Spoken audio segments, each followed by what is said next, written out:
الحمد لله نحمده بلغ العلا بكماله كشف الدجى بجماله حسنت جميع خصاله صلوا عليه চট্টগ্রাম সমাজ কল্যাণ পরিষদ কর্তৃক আয়োজিত 5 দিন ব্যাপী তাফসীরুল কোরআন মাহফিলের 27তম বৎসর এর উদযাপন উপলক্ষে আজকের এই চতুর্থ দিবসে সম্মানিত সভাপতি, বিশেষ অতিথি ফজিলতুল শেখ হযরতুল আল্লাম আদ-ডক্টর আব্দুর রশিদ সাহেব, ফজিলতুল উস্তাজ আহমদ ফৌজি ইব্রাহিম, ফজিলতুল শেখ হযরতুল আল্লাম মুফতি সঈদ আহমদ সাহেব, হযরত উলামায়ে কেরাম, উপস্থিত বাংলাদেশের বিভিন্ন এলাকা থেকে আগত, পার্শ্ববর্তী দেশ থেকে আগত সম্মানিত ভাইরা, পর্দার আড়ালের মা এবং বোনেরা, সুপ্রিয় সাংবাদিক বৃন্দ, আসসালামু আলাইকুম ওয়া রাহমাতুল্লাহি ওয়া বারাকাতুহু। খাওয়ার তৌফিক এনায়েত করেছেন, আবারও বলি আলহামদুলিল্লাহ। আমি আসার আগে আপনারা অনেক বড় বড় আলেমদের মুখ থেকে গারা কাদার মালফুজাত আপনারা শুনেছেন। এখানে মামলাকাতুল আরাবিয়া সৌদিয়া মক্কা আল মুকাররমা থেকে জামিয়া উম্মুল কোরা বিশ্ববিদ্যালয় মক্কা আল মুকাররমার ওস্তাদ ফজিলতুল শেখ আদ-ডক্টর আব্দুর রশিদ সাহেব, আতালাল্লাহু আমরাহু ওয়া বারাকাল্লাহু ফি হায়াতি, তিনি আপনাদের সামনে বয়ান করেছেন। ইন্টারন্যাশনাল ইসলামিক ইউনিভার্সিটি চট্টগ্রামের জন্য গৌরব। এ বিশ্ববিদ্যালয়ের সম্মানিত ওস্তাদ ফজিলতুল উস্তাদ আহমদ ফৌজি ইব্রাহিম, তিনি আপনাদের সামনে আলোচনা করেছেন। আরো উলামায়ে কেরাম কথা বলেছেন, বিশেষ করে ফুরফুরা পীর সাহেবের মাদ্রাসা দারুস সালাম, মিরপুর, ঢাকা। এই বিশাল মাদ্রাসার মুহাদ্দিস, বুখারী শরীফ এবং আবু দাউদ শরীফ পড়ান, হাফেজে কোরআন মুফতি হযরত মাওলানা সঈদ আহমদ সাহেব অত্যন্ত সুন্দর আলোচনা আপনাদের সামনে করেছেন, আলহামদুলিল্লাহ। এসব আলেমদেরকে বেশি করে দাওয়াত দিবেন, হেদায়েতের কথা বেশি বেশি শুনতে পারবেন। যে কথার মধ্যে গল্পগুজব নাই, কে কোন জায়গায় ফু দিয়া গ্লাস ফাটায় ফেলাইছে, বাংলাদেশে বসে মক্কার কুত্তা তাড়াইছে, পুকুরে ফু দিয়ে আগুন জ্বালায় ফেলাইছে, এইসব হাবিজাবি ওয়াজ করে না। কোরআন আর হাদিস দিয়ে কথা বলেন, মানুষকে হেদায়েতের কথা শোনান। এইসব আলেমে দ্বীন, এদেরকে দাওয়াত দিবেন, আল্লাহ হেদায়েত নসিব করে দিবেন। যেহেতু আপনারা অনেক কষ্ট করে আসেন, আবার রাত্রে ফিরে যেতে হয়, আর আমার সামনে সাবজেক্ট থাকে, বিষয় থাকে, সে বিষয়ের উপরে আলোচনা করে একটা সফল পরিণতির দিকে নিয়ে যেতে চাই। সেই জন্যে একটু দেরি হলেও আমি গুছিয়ে বলতে চেষ্টা করব। বিমাশিয়াতিল্লাহ তাআলা বিইজনিল্লাহ, সুবহানাকা লা ইলমা লানা ইল্লা মা আল্লামতানা আলাইহি তাওয়াক্কালতু ওয়া ইলাইহি উনীব। তার কাছে সাহায্য কামনা করি। প্রথমেই একটি সংশোধনী। এক ভাই আমাকে লিখেছেন, গতকাল মাহফিলে বন বিভাগের সমস্ত কর্মচারীগণকে একচেটিয়া দুর্নীতিবাজ বলে আখ্যায়িত করেছেন। এতে আমরা মর্মাহত, ভারাক্রান্ত, দুঃখিত। আমি কি তাই করেছি? হয়তো তিনি ভুল করেছেন বুঝতে। আমি বলেছি বিশাল বন বিভাগ আমাদের, এই বন বিভাগকে রক্ষা করার জন্য সরকার ফরেস্ট ডিপার্টমেন্টের নামে যে পরিমাণ কর্মচারী কর্মকর্তা দেওয়া প্রয়োজন রক্ষা করার জন্য ততটা দিতে সক্ষম হয়নি। এই জন্য আল্লাহ কিছু গার্ড দিয়ে দিয়েছেন। তারা কারা? বা এখন মানুষের মধ্যে যারা চাকরি বাকরি করেন, বেতন কম পান বলে কিছু ডাইনাব্যাহত হয়, উল্টাপাল্টা করেন। কিন্তু পাইকারি দরে বন বিভাগের সমস্ত অফিসার কর্মচারী অসৎ, এ কথা বোধহয় আমি বলিনি, বলেছি নাকি? যিনি লিখেছেন তিনি কষ্ট পেয়েছেন। আপনার কষ্টের জন্য আমিও দুঃখ প্রকাশ করছি। আমি ওই অর্থে বলি নাই যে অর্থ আপনি মনে করেছেন। পুলিশ বিভাগকে ঘুষের জন্য দায়ী করা হয়। পাইকারি দরে সমস্ত পুলিশ ঘুষ খায়? মোটেই নয়। আমি এমন এসপির কথা জানি, আমার পিরোজপুরে ছিলেন। তিনি আমাকে বলেছেন, সরকার আমাকে যে বেতন দেয় এই বেতন দিয়ে আমার হয় না, হালালভাবে আমার সংসার চলে না। তাই আমি আমার বউয়ের বাপের দেওয়া স্বর্ণ বিক্রি করে মুরগির ফার্ম করেছি, সেই ডিমগুলি বিক্রি করে হালাল খাইতে চেষ্টা করি। পুলিশের মধ্যে এরকম ভালো পুলিশ আছে, একজন দুইজন না, হাজার হাজার আছে। সুতরাং আমার দেশে আমরা গরিব হতে পারি, কিন্তু আমাদের দেশের মানুষ অনেক অনেক ভালো, আলহামদুলিল্লাহ। কি বন বিভাগ, কি পুলিশ বিভাগ, কি র্যাব, কি আর্মি, কি বিডিআর, প্রত্যেকটি সেকশনে আমাদের অনেক ভালো ভালো মানুষ আছে, আলহামদুলিল্লাহ।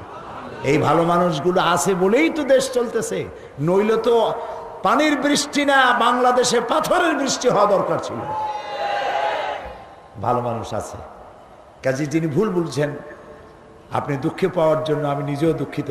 আশা করি কথা ভালোভাবে বুঝতে চেষ্টা করবেন, তাহলে ভুল বুঝবেন না। প্রিয় ভাই সব, কোনো ভূমিকা ছাড়াই শুরু করা যাক। আলোচনা শুরু করেছিলাম সূরা আলে ইমরান। একটা আয়াতের একটি অংশ, পুরাটা না, সে অংশটুকুন আমি হারিয়ে গেছি, কোনো কেনারায় নিতে পারি নাই, পারবো না। সারা পৃথিবীর মানুষ যদি চেষ্টা করে পারবে না। আটলান্টিক মহাসাগর, প্রশান্ত মহাসাগর, চায়ের চামচ দিয়া কত পানি আছে এটা মাপা যেমন অসম্ভব, কোরআনে কারীমের পূর্ণ ব্যাখ্যা মানুষের সামনে তুলে ধরা এর থেকে অসম্ভব। এটি পুরাটা কিতাব, এর প্রত্যেকটি সূরা কিতাব, এর প্রত্যেকটি পারা কিতাব, এর প্রত্যেকটি আয়াত কিতাব, এর প্রত্যেকটি শব্দ কিতাব, এর প্রত্যেকটি অক্ষর এক একটা কিতাব। সুবহানাল্লাহ। এবং এই কিতাব দিয়েই আল্লাহ রাব্বুল আলামিন তার নবীর মাধ্যমে পৃথিবীতে শান্তি আর শান্তি প্রতিষ্ঠা করেছেন। আল্লাহ রাব্বুল আলামিন বলেন, আলিফ লাম রা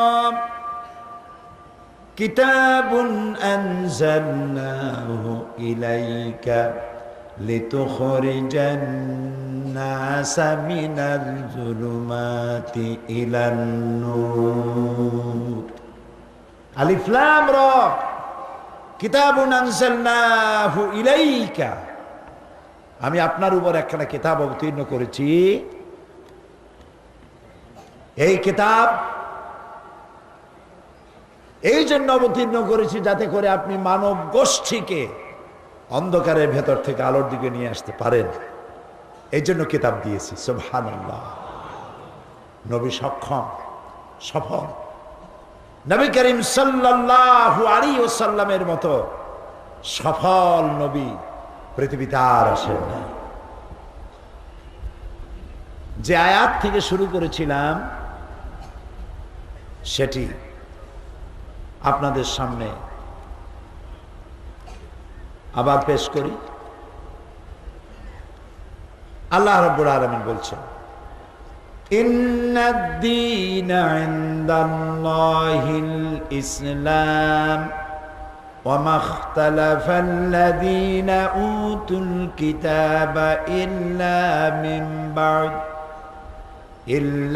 মিন বা'দি মা জাআহুমুল ইলমু বাগিয়াম বাইনাহুম ওয়া মান ইয়াকফুর বিআয়াতিল্লাহি ফাইন্নাল্লাহা সারিউল হিসাব।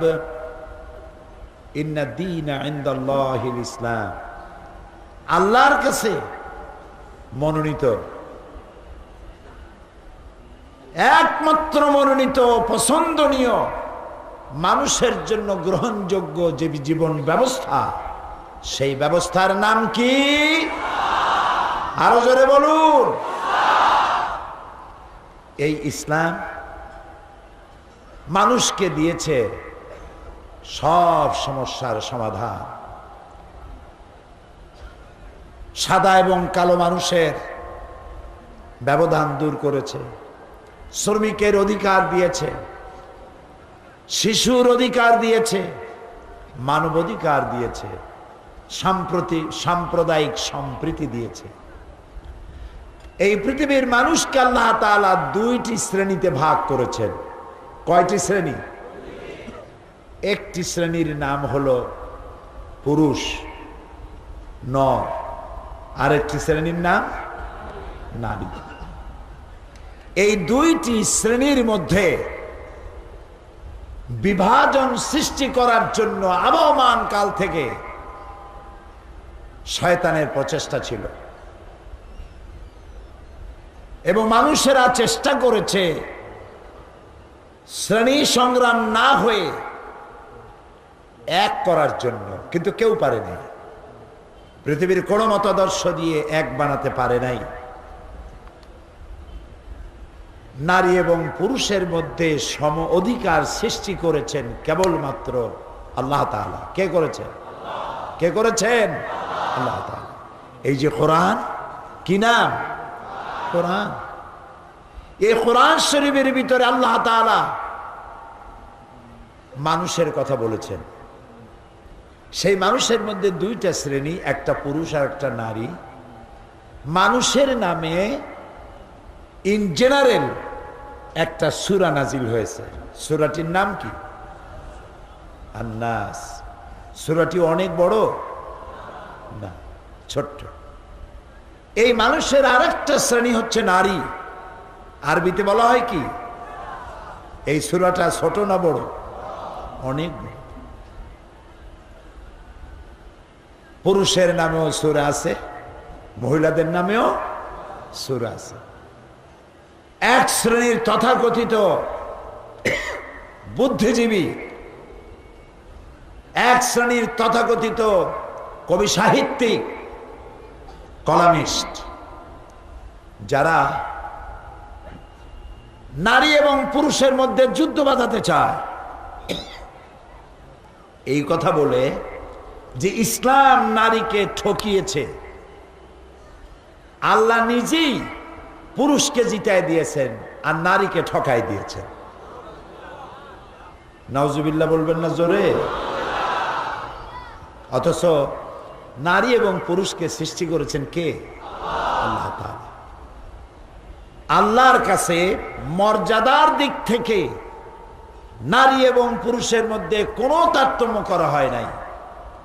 দেখুন আল্লাহ তাআলা বলছেন, ইন্নাল মুসলিমিনা ওয়াল মুসলিমাতি ওয়াল মুমিনিনা ওয়াল মুমিনাত, নিশ্চয়ই মুসলমান পুরুষ এবং মুসলমান নারী, ওয়াল কানিতিনা ওয়াল কানিতাত, আনুগত্য স্বীকারকারী পুরুষ এবং আনুগত্যকারী নারী, ওয়াস-সাদিকিনা ওয়াস-সাদিকাত, সত্যবাদী পুরুষ এবং সত্যবাদী নারী, ওয়াস-সাবিরিনা ওয়াস-সাবিরাত, ধৈর্যশীল পুরুষ এবং ধৈর্যশীল নারী, ওয়াল খাশিঈনা ওয়াল খাশিআত, বিনীত পুরুষ এবং বিনীত নারী, ওয়াল মুতাসাদ্দিকিনা ওয়াল মুতাসাদ্দিকাত, দানশীল পুরুষ এবং দানশীল নারী, ওয়াস-সায়িমিনা ওয়াস-সায়িমাত,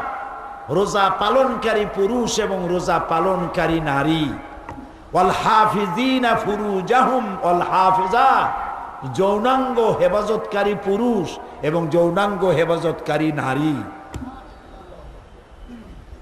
ওয়াজ-জাকিরিনা আল্লাহ কাসীরান ওয়াজ-জাকিরাত, অধিক আল্লাহর জিকিরকারী পুরুষ এবং অধিক জিকিরকারী নারী, আ'আদ্দাল্লাহু লাহুম মাগফিরাতান ওয়া আজরান আযীমা, আল্লাহ তাআলা এই উভয়কে আল্লাহ তাআলা পুরস্কৃত করবেন এবং তাদেরকে আল্লাহ তাআলা জান্নাত দান করবেন। এখানে আল্লাহ তাআলা পুরুষের কথাই শুধু বলেছেন, নারীর কথা বলেন নাই? বলেছেন না? পুরুষ ইবাদত করলে সওয়াব পাবে বেশি আর নারী ইবাদত করলে সওয়াব পাবে কম, এরকম কোন কথা আছে? না। আল্লাহ রাব্বুল আলামিন বলেন, মান আমিলা সালিহাম মিন যাকারিন আও উনসা ওয়া হুয়া মুমিনুন ফালানুহইয়ান্নাহু হায়াতান তাইয়্যিবাতান ওয়া লানাজজিয়ান্নাহুম আজরাহুম বিআহসানি মা কানু ইয়ামালুন। আল্লাহ তাআলা বলেন, পুরুষ এবং নারীর মধ্যে যারাই ঈমান আনবে এবং ভালো কাজ করবে তাদেরকে আমি পবিত্র জীবন যাপনের সুযোগ দিয়ে দিব আর আমি তাদেরকে শ্রেষ্ঠ পুরস্কার দান করব, উভয়কে দিব। পুরুষ আর নারীর জন্য সওয়াব দানের ব্যাপারে পুরস্কারের ভিতরে কোনো তারতম্য করা হবে না। জান্নাতে নারী এবং পুরুষ উভয়ের জন্য, শুধু পুরুষ জান্নাতে যাবে আর মেয়ে লোক যাবে না, এটা ঠিক নয়। আল্লাহ রাব্বুল আলামিন বলেন, ওয়ামান আমিলা সালিহান মিন যাকারিন আও উনসা ওয়া হুয়া মুমিনুন ফাউলাইকা ইয়াদখুলুনাল জান্নাহ। আল্লাহ তাআলা বলেন, বেহেশতের মধ্যে যেই ব্যক্তি পুরুষ হোক আর নারী হোক, যেই মুমিন পুরুষ বা নারী যারাই আল্লাহ তাআলার জন্য নেক আমল করবে, নেক কাজ করবে, ভালো কাজ করবে, আল্লাহ তাআলা তাদের সকলকে জান্নাত দান করে দিবেন, সবাই জান্নাতে চলে যাবে। আজকাল এক শ্রেণীর বুদ্ধিজীবীদের কথা বলছিলাম, তারা পুরুষের সাথে মেয়ে লোকদেরকে যুদ্ধ বাধায় দিতে চায়। তারা বলে পুরুষ শাসিত সমাজ,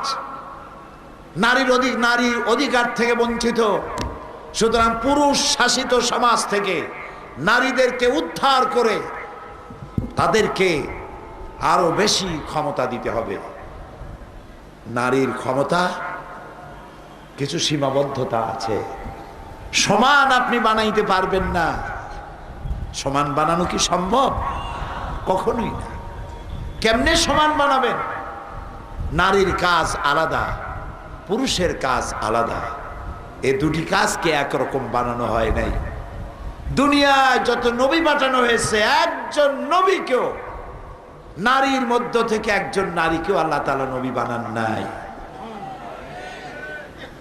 তাদের মসজিদের ইমামত প্রয়োজন নাই, আজান দরকার নাই, ইকামত দরকার নাই। আমেরিকা এক জাহিল, এক মূর্খ মহিলাকে দিয়ে আমেরিকা এক মসজিদের ইমামতি করেছে। আজানও দিয়েছে একজন মহিলা, পিছনে নামাজ পড়ছে পুরুষেরা। কত বড় কপাল মোড়া!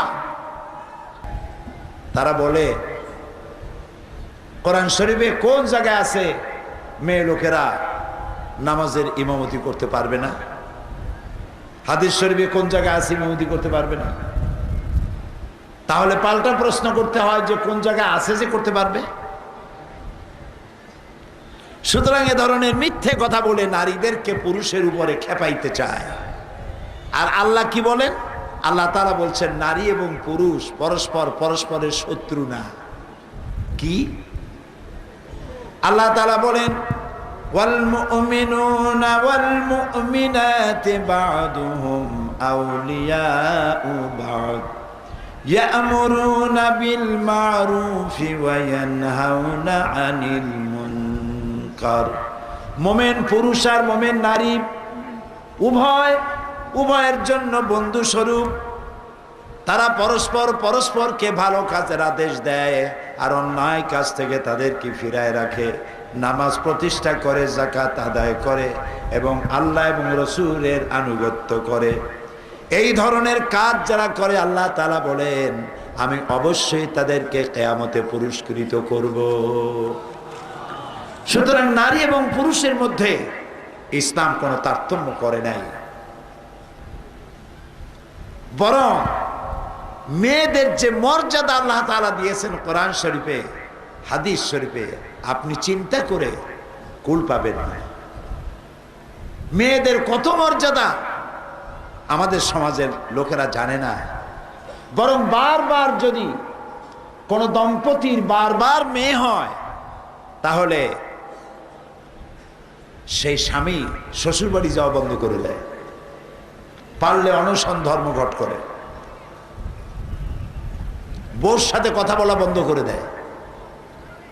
আচ্ছা আপনারা বলেন, যদি বউর বারবার মেয়ে হয়, পুত্র হয় না, সেজন্য কি বউ দায়ী? সেজন্য কি মেয়ে দায়ী? মানুষ যদি দায়ী হয় তাহলে শুধু মেয়ে লোকটাই দায়ী হবে কেন? বেটা তুমিও তো দায়ী। এই জন্য কোরআনে কারিমে আল্লাহ তাআলা বলেছেন আমি কাউকে কন্যা সন্তান দেই, কাউকে পুত্র সন্তান দেই।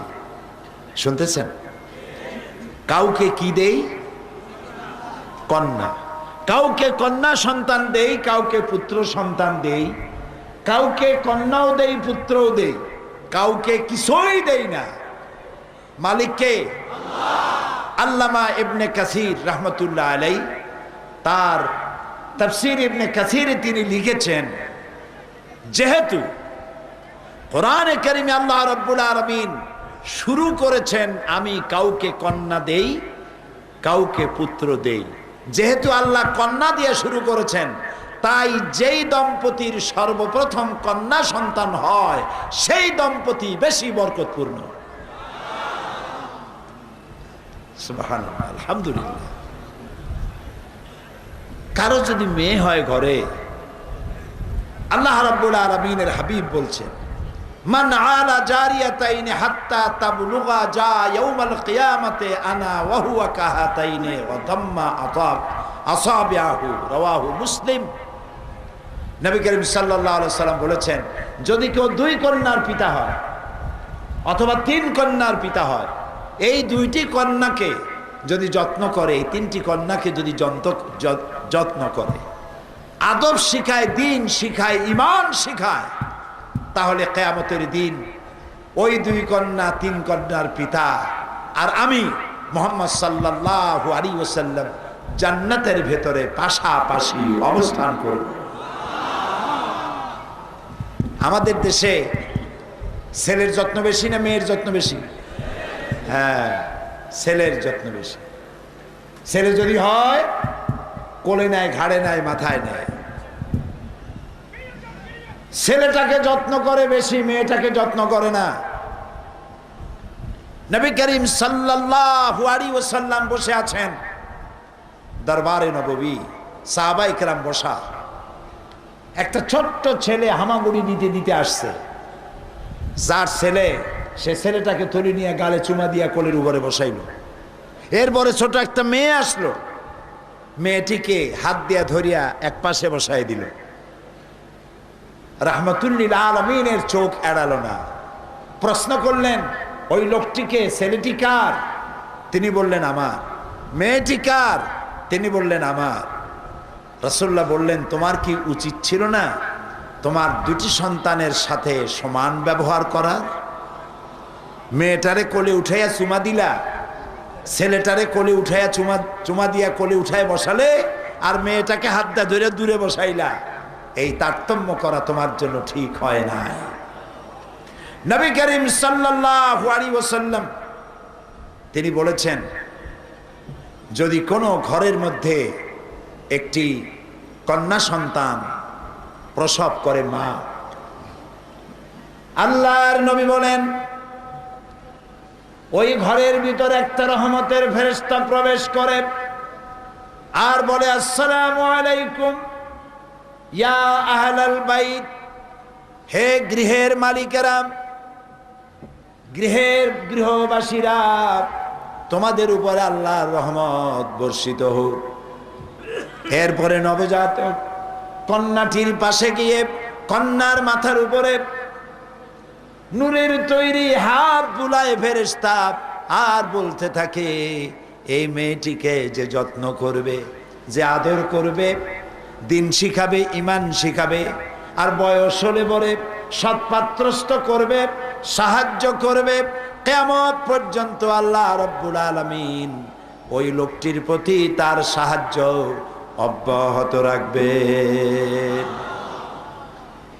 এইরকম একটি হাদিস পুত্র সন্তানের জন্য নাই, আছে কন্যা সন্তানের জন্য।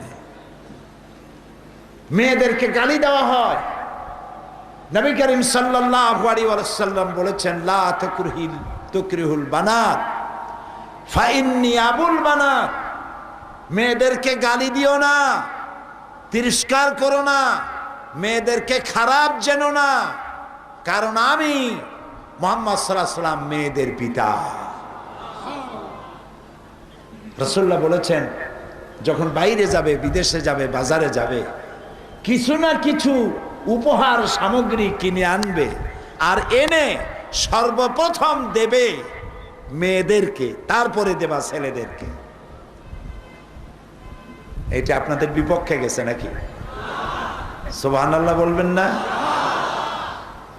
নারীর সম্মান কে দিল? ইসলাম। কে দিয়েছে?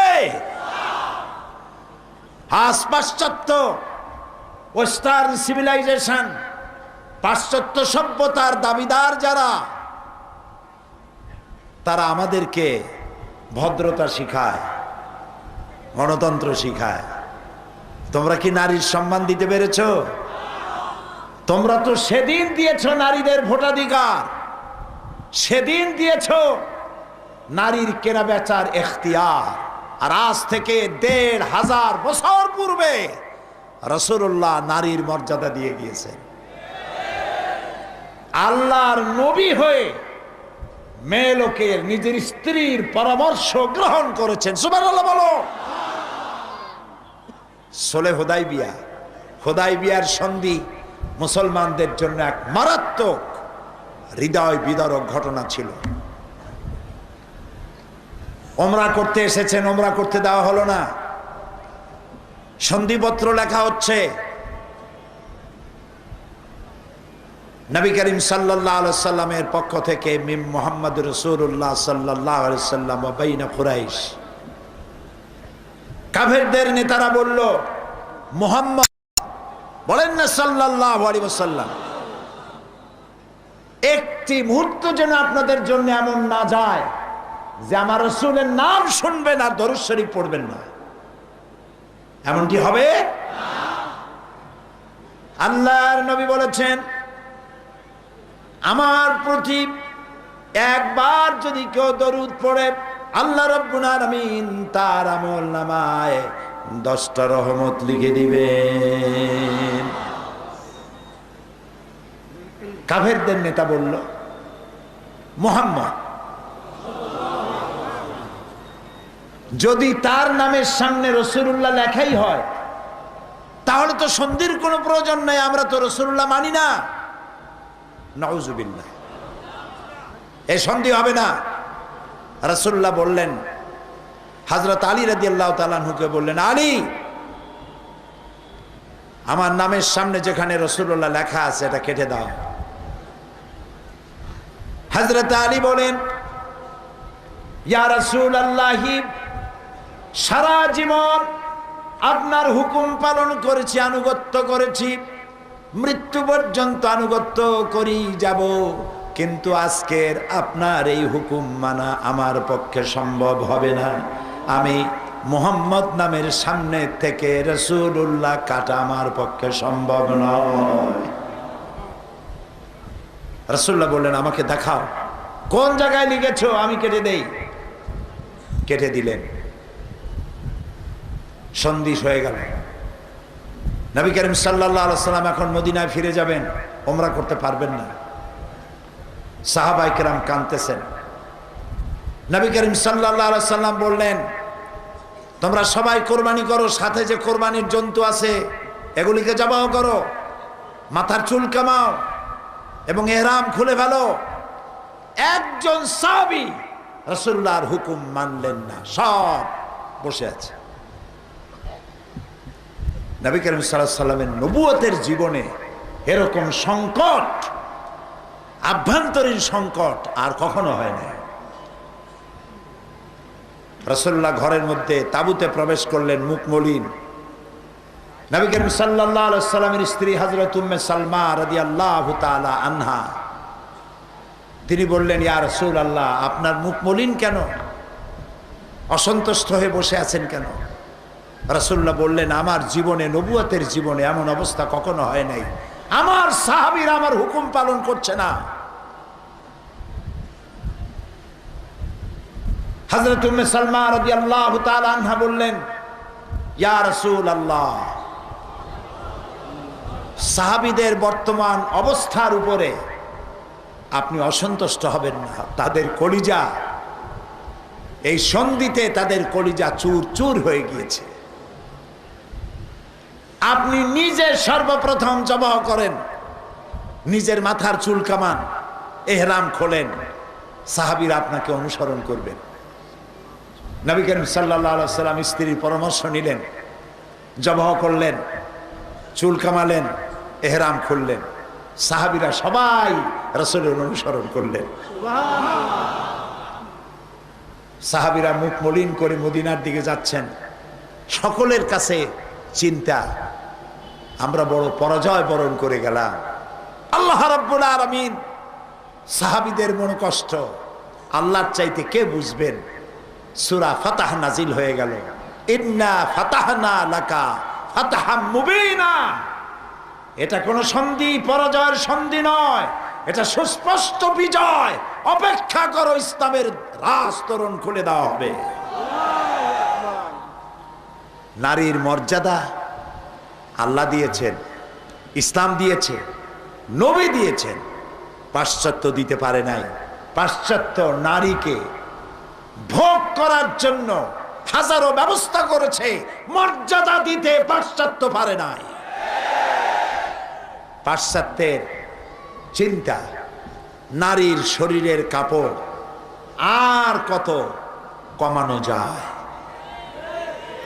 এটাই হচ্ছে তাদের প্রত্যেক দিনের চিন্তা আর গবেষণা। নিজেদের ব্যাপারে খুব সচেতন। ফুল প্যান্ট পরা, মোজা পরা, প্যান্ট দিয়ে জুতা ঢাকা, রাস্তা দিয়ে হেঁটে গেলে সুইপার লাগে না, ওর প্যান্টের কামি রাস্তা সারা। জামা গায়ে দিছে, প্যান্টের মধ্যে ইন করা, এখানে আবার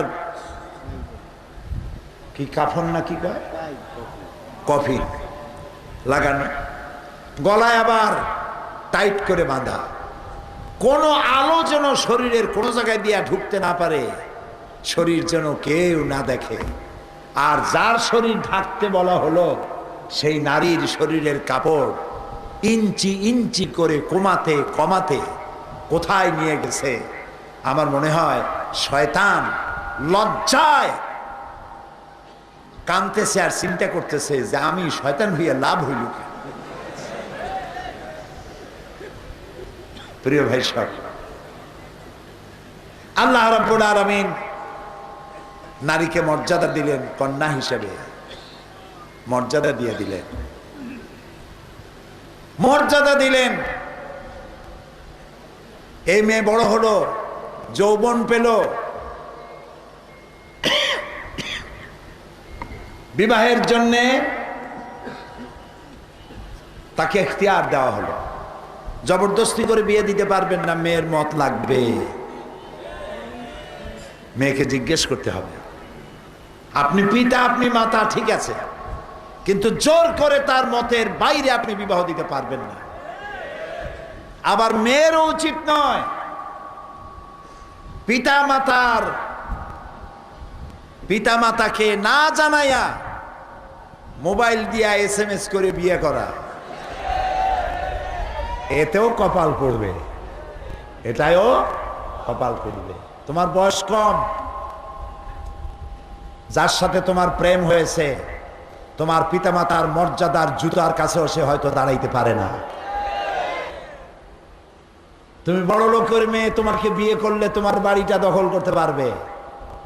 এই জন্য ভালোবাসার ভরিতা করে তোমাকে ফাঁদে ফেলে। তোমার বয়স ওই রকম হয় নাই যে তুমি এই ফাঁদ বুঝতে পারবে। সেই জন্য মা বাপ এড়িয়ে, মুরব্বি এড়িয়ে কোর্ট ম্যারেজ যারা করেছে, লাভ ম্যারেজ যারাই করেছে, নোকসান হয়েছে। লাভ হয় নাই, নোকসান হয়েছে অধিকাংশ ক্ষেত্রে। তবে নবী করিম সাল্লাল্লাহু আলাইহি ওয়াসাল্লামের সুন্নাত হচ্ছে নারী এবং পুরুষ উভয়কে দেখে নেবে, এবং কুপুতে কুপুতে মিল হতে হবে। নারী উচ্চ শিক্ষিতা আর ছেলে মেট্রিক পাস করতে 7 বছর বাকি, ফার্স্ট ডিভিশনে ফেল করছে 3 বার। বড় লোকের ছেলে, গলায় সোনার চেন, দেখতে আলকাত্তারার মতো, কিন্তু মেয়ে চাই পূর্ণিমার চাঁদের মতো। এটা কি মিশবে? মিশবে না। মেয়েরাও আজকে কম যায় না। আগে তো মেয়ে দেখতে যাওয়া হতো, বলতো দাঁড়াও, মেয়ে দাঁড়াইতো, দাঁত বের করে, দাঁত বের করতো। মাথার চুল কত, চুল ফালাও, হাঁটো, হাঁটতো। আপনি কি গরু কিনতে গেছেন? এটা তো মানুষ। নাম কি? না না না, জিজ্ঞেস করতেছে মেয়েকে নাম কি? আধুনিক নাম। কয় যে আমার নাম অক্সিজেন বেগম। সুন্দর নাম, এটাই তো চাই। কোরআন শরীফ পড়তে জানি কিনা তা জিজ্ঞেস করে না। রবীন্দ্রনাথের প্যান প্যানানি সুর জানো কিনা, সারে গামা, পাদানিসা, বাবা খালু, মামা নানা, এগুলো জানো কিনা। কপাল পড়া কি পোড়া, বেটাকে জিজ্ঞেস কর কোরআন পড়তে জানো কিনা। জিজ্ঞেস করুন, মা তোমার নাম কি? মেয়েরা আজকাল জামানা উল্টে গেছে, জামানা উল্টে গেছে।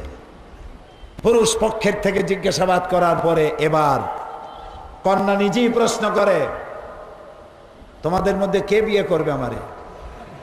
তো বললো যে মিস্টার বল্টু মিয়া। আচ্ছা, স্ট্যান্ড আপ, দাঁড়াও, হাঁটো, দাঁত বের করে।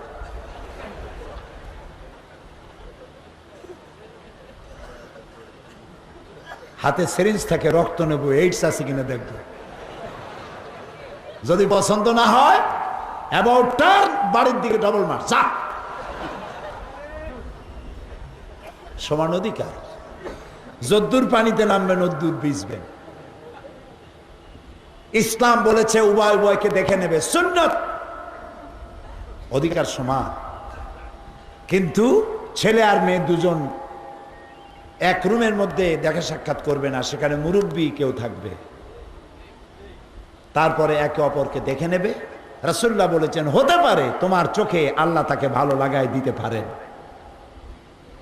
এবং দোয়া করতে হবে প্রত্যেকটি অবিবাহিতা মেয়েকে যে আল্লাহ তাআলা একটা চরিত্রবান যুবক ছেলে আমার জন্য, একজন দিনদার ইমানদার স্বামী আমাকে দিও। আর অবিবাহিত যুবকদেরকে দোয়া করা উচিত, আল্লাহ একটা সালেহা নেককারিনী সতীত্ব সতীসাধ্বী একটা ভালো মেয়েকে আমার স্ত্রী হিসেবে তুমি আমাকে দিও। কারণ দুনিয়া কুল্লুহা মাতাউন ওয়া খায়রুল মাতাউদ দুনিয়া ইমরাতু সালেহা। রাসূলুল্লাহ বলেছেন দুনিয়ার সব সম্পদ, এর মধ্যে শ্রেষ্ঠ সম্পদ হলো সতীসাধ্বী নেককারিনী স্ত্রী। সুবহানাল্লাহ। নবী করিম সাল্লাল্লাহু আলাইহি ওয়াসাল্লাম তিনি বলেছেন যেইভাবে দেখা সাক্ষাৎ করে নিয়ে তারপর বিবাহ বন্ধনে আবদ্ধ হবে। এখন আল্লাহ বলছেন অমিন আয়াতিহি আন খালাকা লাকুম মিন আনফুসিকুম আজওয়াজান লিতাসকুনু ইলাইহা ওয়া জাআলা বাইনাকুম মাওয়াদ্দাতান ওয়া রাহমা। আমি তোমাদের থেকে তোমাদের জোড়া সৃষ্টি করেছি, আর তোমাদের পরস্পরের মধ্যে আমি ভালোবাসার সৃষ্টি করেছি, আর এরপরে তোমাদের মধ্যে সহৃদয়তা আর করুণার সৃষ্টি করে দিয়েছি। ভালোবাসা কে দিলেন? আল্লাহ তাআলা। ভালোবাসা কথা স্বামী এবং স্ত্রীর মধ্যে ভালোবাসা, এটা আল্লাহর নিয়ামত। এটা কি নিয়ামত?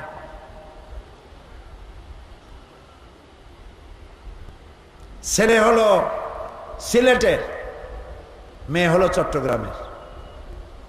চট্টগ্রামের ছেলে শুটকি দারুণ পছন্দ করে, সিলেট বা ঢাকার মেয়ে শুটকির গন্ধ শুনলে দরজা দরজা বন্ধ করে দিয়ে থাকে। একজনের মেজাজের সাথে আর একজনের মেজাজের মিল নাই, রুচির মিল নাই। একজনের পরিবারের সাথে আর এক পরিবারের চাল চলনের মিল নাই, এতে তো প্রত্যেক মুহূর্তে মারামারি হওয়ার কথা। আল্লাহ তাআলা বলেন আমি ভালোবাসা সৃষ্টি করে দিয়েছি। সুবহানাল্লাহ। একজন আর একজনের জন্য জীবন দিয়ে দিতে পারে। সুবহানাল্লাহ। আর যখন বার্ধক্যে পৌঁছে গেল তখন সেই ভালোবাসা আমি সহৃদয়তা এবং করুণার সৃষ্টি করে দিলাম বুড়া বুড়ির মধ্যে। সুবহানাল্লাহ। আল্লাহ রাব্বুল আলামিন বলেন তোমাদের মধ্যে তোমাদের অবস্থাটা হলো হুন্না লিবাসুন লাকুম ওয়া আনতুম লিবাসুন লাহুন্না। তোমরা পরস্পর পরস্পরের জন্য পোশাক স্বরূপ, পরিচ্ছদ স্বরূপ, একজন আরেকজনের পোশাকের মতো। পোশাকের কাজ কি? ঠান্ডা থেকে শরীরকে বাঁচানো, শরীরের আয়েবকে ঢেকে রাখা, দোষকে ঢেকে রাখা। স্বামী স্ত্রী পরস্পর পরস্পরের আয়েবগুলি দোষগুলি ঢেকে রাখবে। জামা কাপড় যেমন শরীরের সাথে মিশে থাকে, স্বামী স্ত্রী পরস্পর ভালোবাসা দিয়ে পরস্পরের সাথে মিশে থাকবে, এটা আল্লাহ তাআলা চান। ওয়াশিরুহুন্না বিল মারুফ।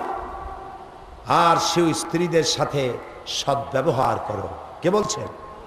আল্লাহ তাআলা।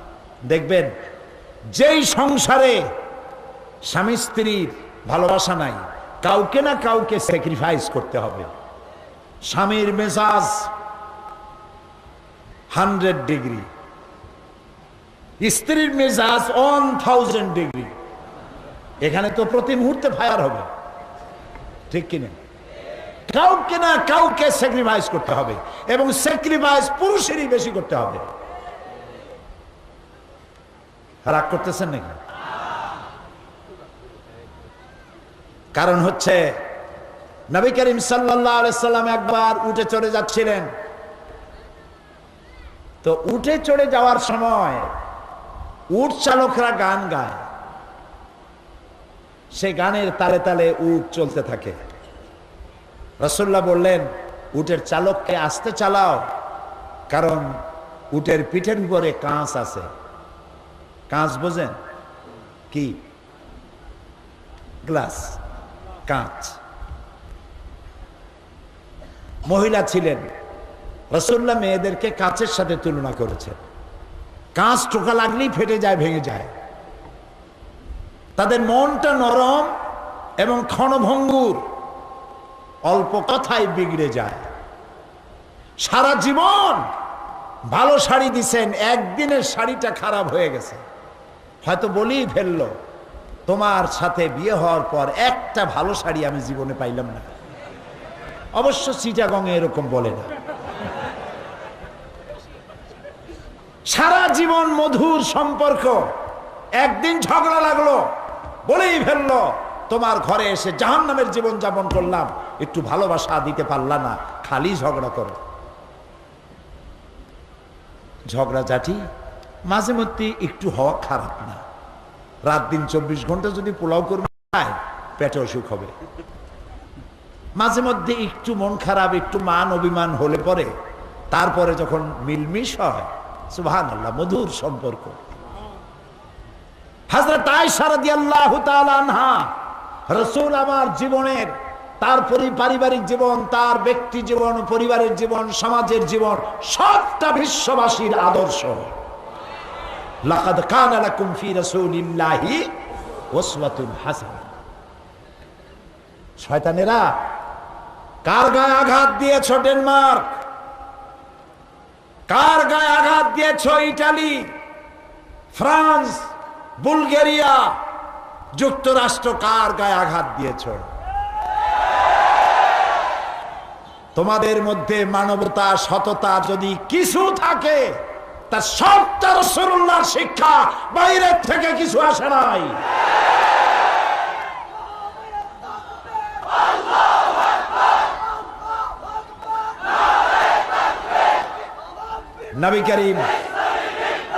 নবী করিম সাল্লাল্লাহু আলাইহি ওয়াসাল্লাম স্ত্রীদের সাথে মনোমালিন্য হয়েছে। হযরত আবু বকর রাদিয়াল্লাহু তাআলা আনহু বলেন, তিনি শুনতে পেলেন হযরত আয়েশার বড় আওয়াজ, রাসূলুল্লাহর সঙ্গে ঝগড়া হচ্ছে, উচ্চস্বরে কথা বলছেন। তিনি ভেতরে চলে গেলেন, বললেন, আয়েশা, তুমি আল্লাহ রাসূলের সাথে এইভাবে কথা বলো? থাপ্পড় দিয়ে আগায় নিয়ে গেছেন। রাসূলুল্লাহ সাল্লাল্লাহু আলাইহি ওয়াসাল্লাম হযরত আয়েশাকে ধরে নিজের পিঠের পিছনে নিয়ে গেলেন। হযরত আবু বকর রাদিয়াল্লাহু তাআলা আনহু চলে যাওয়ার পর রাসূলুল্লাহ মুস্কি হেসে বললেন, আয়েশা, দেখলা কেমনে তোমার আজকে আমি বাঁচাই দিলাম। সুবহানাল্লাহ কইতে ইচ্ছে করে। আরে সারা পৃথিবীর মুসলমানেরা, গোটা বিশ্ব যদি তাদের কলিজা ছিঁড়ে রাসূলুল্লাহর কদম মোবারকে ছেড়ে দেয়, ঋণ শোধ হবে না। হযরত আয়েশার বয়স কত? 7 বছরে বিয়ে হলো। 9 বছরের সময় রাসূলের ঘরে আসলেন, ছোট ছোট পুতুল নিয়ে আসছেন। পুতুল খেলাও তখন তার যায় নাই, পুতুল নিয়ে খেলা করেন। রাসূল তাকে কতটা ভালোবেসেছেন, যার কারণে সফরের হালতে মরুভূমির মধ্যে তাবু গাড়া, রাসূলুল্লাহ লটারি করেছেন, লটারিতে পড়লো অন্য এক স্ত্রীর তাবুতে তিনি আজ রাত কাটাবেন, আয়েশার তাবুতে নয়। হযরত আয়েশা রাদিয়াল্লাহু তাআলা আনহা তাবুর মধ্যে শুয়ে পাও দুটো তাবুর বাইরে দিয়েছেন, দুটো পা নাড়াচ্ছিলেন আর বলছিলেন, এই মরুভূমিতে কি কোনো বিষাক্ত বিচ্ছু বা সাপ নাই যে আমাকে দংশন করতে পারে? রাসূলুল্লাহর বিরহ সহ্য করার চাইতে, এ কষ্ট সহ্য করার চাইতে বিচ্ছুর দংশন বোধহয় অনেক ভালো। কতটা ভালোবাসা পেলে এই অবস্থার সৃষ্টি হয়। সুবহানাল্লাহ। নবী করিম সাল্লাল্লাহু আলাইহি ওয়াসাল্লাম তিনি বলেছেন, তোমাদের মধ্যে উত্তম তো সেই যে ব্যক্তি তার স্ত্রীদের কাছে উত্তম। আমি আমার স্ত্রীদের কাছে উত্তম ব্যক্তি। হযরতে আবু সুফিয়ান রাসূলের শ্বশুর, উম্মে হাবিবা রাদিয়াল্লাহু তাআলা আনহা,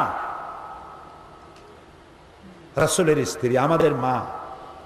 আবু সুফিয়ান তখন ইসলাম কবুল করেন নাই, মেয়ের ঘরে ঢুকেছেন, বসবেন। হযরত উম্মে হাবিবা বলছেন, আব্বা অপেক্ষা করুন। খাটের উপরে চাদরটা সরায় দিলেন, খালি খাটটা দিলেন, বসেন। পিতা বসলেন না, আহত হলেন। বললেন, মা তোমার ব্যবহারে আমি আহত হলাম, একটা নতুন চাদর থাকলে তুমি আমারে দিতা, তা না দিয়া বিছানো চাদরটারে উল্টায় দিলা, আমি তো অপমান বোধ করছি। উম্মে হাবিবা উম্মুল মুমিনিন রাদিয়াল্লাহু তাআলা আনহা বললেন, আবু সুফিয়ান আপনি অবশ্যই আমার সম্মানিত পিতা, কিন্তু কিন্তু আল্লাহর হাবিব বিশ্বনবী রাসূলুল্লাহ যে বিছানার উপরে বসেন, সেই বিছানা আমি একটা কাফেরকে বসতে দিতে পারি না। সুবহানাল্লাহ। প্রিয় ভাই সব, এই পৃথিবীতে রাসূলুল্লাহ শুধু দিয়েই গেছেন, কিছু নিয়ে যান নাই, শুধু দিয়েছেন, শুধু শিক্ষা আর শিক্ষা। নারীর স্বামী স্ত্রীর মর্যাদার কথা বলা হয়েছে। প্রিয় ভাই সব, সংসার সুখের যদি বানাতে চান, কিছুটা স্যাক্রিফাইস করতে হবে। রাসূলুল্লাহ বলেছেন, মেয়ে লোকেরা বাঁকা হাড়ের তৈরি। কি হাড়? বেশি সোজা করতে চাইও না, ভেঙে যাবে। তার অর্থ কি বোঝেন? অর্থ দাম্পত্য জীবনের 12টা বাজে যাবে। বেশি সোজা করতে যাইও না।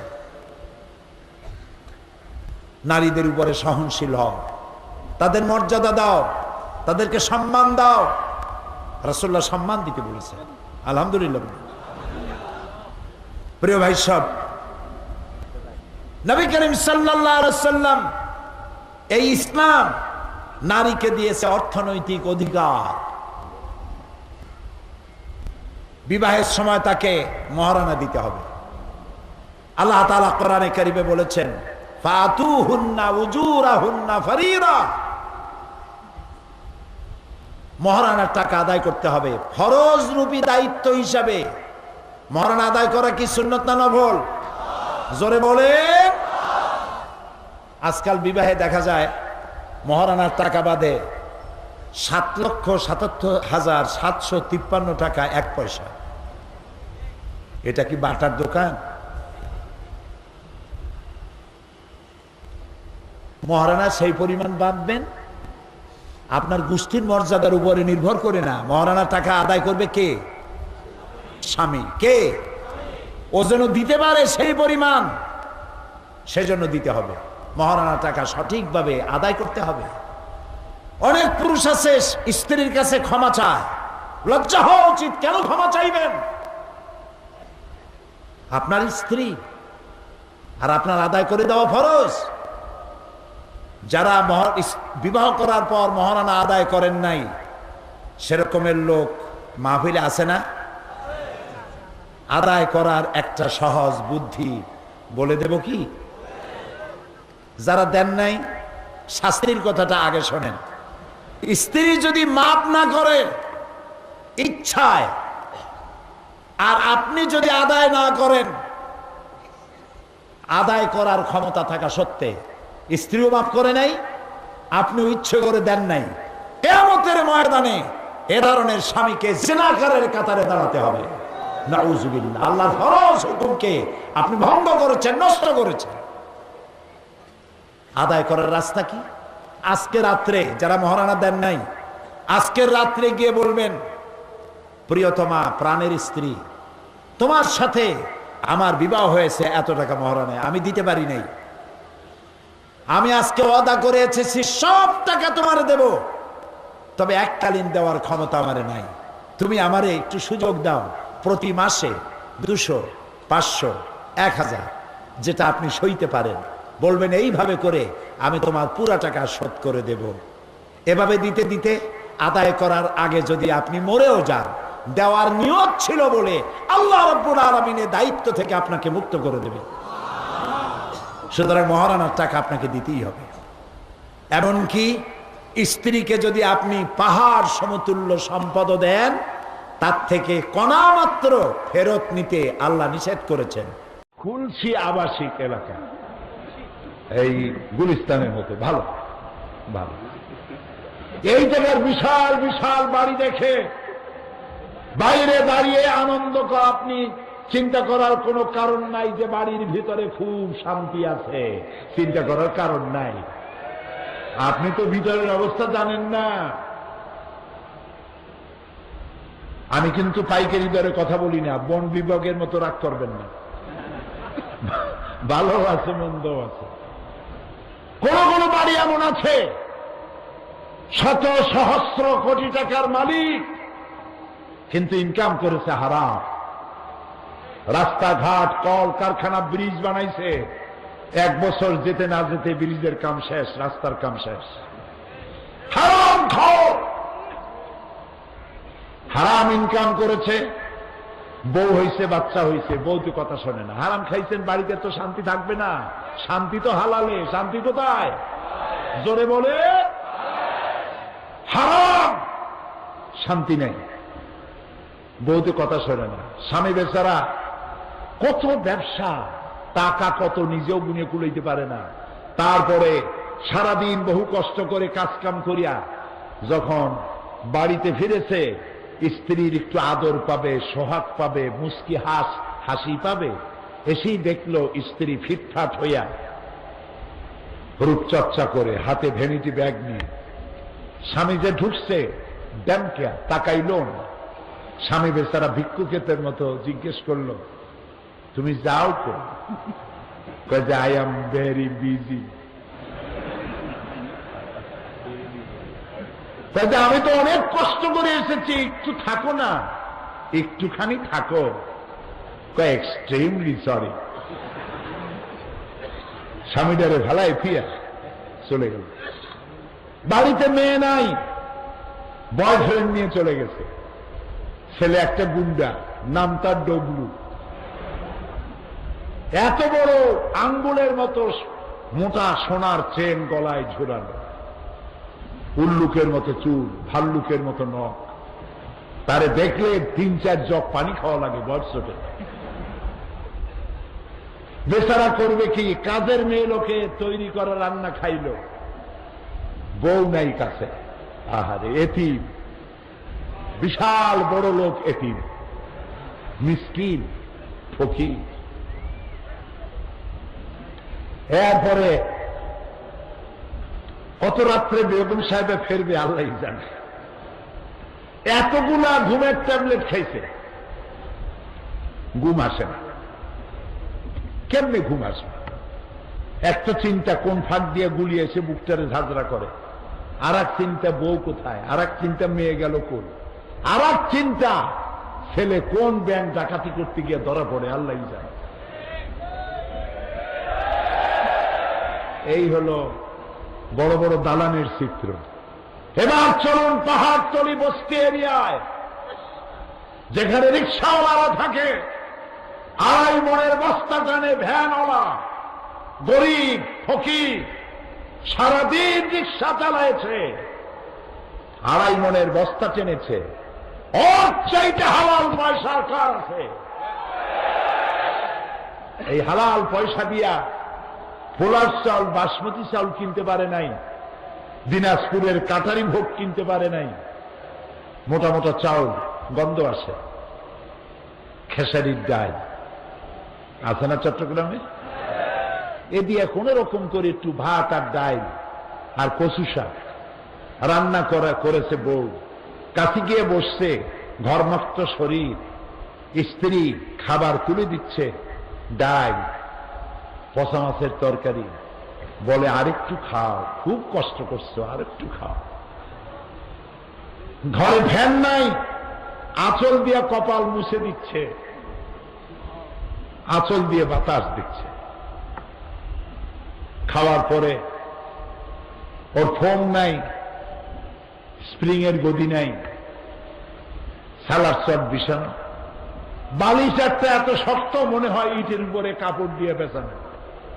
এরকম একটা বালিশের উপরে মাথাটা দিয়া সারাদিনের পরিশ্রান্ত ক্লান্ত হালাল রুজি খেয়ে চিত হয়ে শুয়ে গেছে, রিল্যাক্সিন সিল্যাক্সিন কোন ওষুধ খাওয়া লাগে না, শোয়ার সাথে সাথে ঘুম, ঘুমের সাথে সাথে গর্জন, নাকের এমন গর্জন ট্রাকের ইঞ্জিনের আওয়াজ ফেল। শান্তি হারামে নাই, হালালে শান্তি। সেই জন্য এই শান্তি বিরাজমান হবে, হয় স্ত্রীকে স্যাক্রিফাইস করতে হবে, না হয় স্বামীকে স্যাক্রিফাইস করতে হবে। স্যাক্রিফাইস যদি না থাকে তাহলে আপনার বাড়িতে হবে জাহান্নাম, এ বাড়িতে শান্তি নাই, জাহান্নাম। সেই জন্য আল্লাহ রাব্বুল আলামিনের হাবিব তিনি বলেছেন, কোন ব্যাপারে যদি স্ত্রীর উপরে কখনো মন খারাপ হয়, আল্লাহ তাআলা বলছেন ওয়ালা তানসাউল ফাদলা বাইনাকুম, তোমাদের মধ্যে পারস্পরিক মনোমালিন্য হলে বলে এই স্ত্রী শুধু একটা ব্যাপারই তোমার কাছে খারাপ লাগে, কিন্তু আরো অনেক ভালো ভালো জিনিস আছে, সেইগুলির দিকে লক্ষ্য করে আজকের অপরাধটা মাফ করে দাও, চূড়ান্ত পর্যায়ে যাইও না, হার্ড লাইনে যাইও না। আল্লাহ তাআলা চান স্বামী স্ত্রীর মধ্যে ভালোবাসা পয়দা হোক। আলহামদুলিল্লাহ বলে। আপনার স্ত্রী হচ্ছেন সেই পাহারাদার, শুনতেছেন?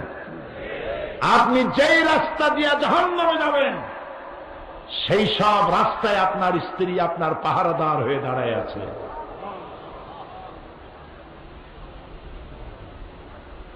এই দিক থেকে নারী এবং পুরুষের অধিকার সমান, কিন্তু মর্যাদার দিক থেকে স্বামীর মর্যাদা বেশি।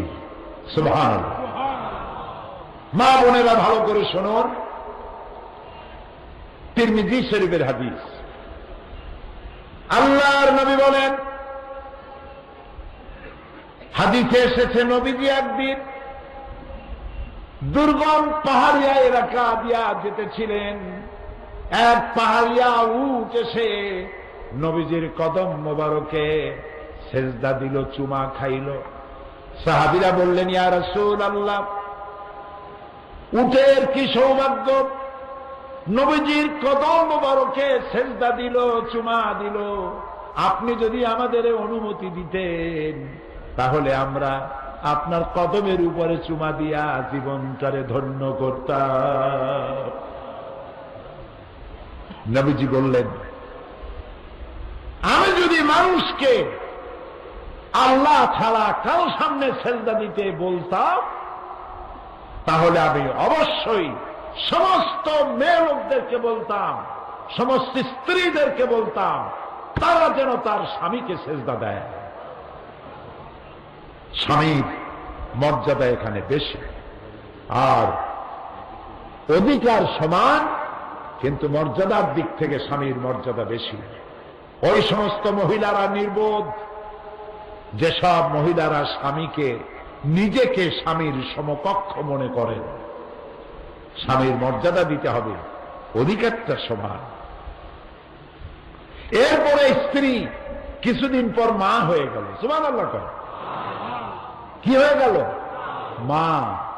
মর্যাদা তখন কমলো না আরো বাড়লো? কদ্দুর বাড়লো? বুখারীর হাদিস, সালা রাজুলুন ইয়া রাসূলুল্লাহ মান আহাক্কুন নাস বিহুসনি সাহাবাতি ক্বালা উম্মুক। একজন সাহাবী জিজ্ঞেস করলেন, ইয়া রাসূলুল্লাহ, আমার কাছে উত্তম ব্যবহার কে পেতে পারে? নবীজি বললেন, তোমার মা। তারপরে কে? তোমার মা। তারপরে কে? তোমার মা। তারপরে কে? তোমার পিতা। তাহলে মায়ের মর্যাদা কয় গুণ বাড়লো? বলেন সবাই। 3 গুণ বৃদ্ধি পেল মায়ের মর্যাদা। এই যে কোরআন শরীফ, এটা কি? আমার আল্লাহ বলেন, وَقَضَى رَبُّكَ أَلَّا تَعْبُدُوا إِلَّا إِيَّاهُ وَبِالْوَالِدَيْنِ إِحْسَانًا। তোমার রবের পক্ষ থেকে চূড়ান্ত সিদ্ধান্ত হয়ে গেছে কি? আমি আল্লাহর ইবাদত করার পর মা বাপের এহসান করবে, তাদের সাথে ভালো ব্যবহার করবে। সুবহানাল্লাহ বলবেন না? আমাদেরকে যারা ভদ্রতা শিক্ষা দিতে আসে, কই থেকে আসে? ইউরোপ, আমেরিকা, আমাদেরকে শিখাইতে আসে। বসন্তের পাখি, তোমরা নিজেরা শেখো, আমাদের শিখান লাগবে না। সেখানে ছেলে যখন বড় হয়, গার্লফ্রেন্ড নিয়ে চলে যায়, বাপের খবর নেয় না। মেয়ে যখন বড় হয়, বয়ফ্রেন্ড নিয়ে চলে যায়, মা বাপের খবর রাখে না। মা বাপ বুড়ো হয়ে গেল, সরকার সেখানে তাদের জন্য করেছে ওল্ড পিপল সেন্টার। আমি নাম থুইছি বুড়া বুড়ির এতিমখানা। এই বুড়া বুড়িরা ওইখানে পড়ে থাকে। 25শে ডিসেম্বর তার ছেলে মেয়ের একটা কার্ড পাঠায়, বড়দিনের কার্ড। মার বাবা ওই কার্ড নিয়ে বন্ধুদের দেখায়, আমার ছেলে আমাকে স্মরণ করেছে। আহারে বাবা, তোমরা আমাদের শিখা।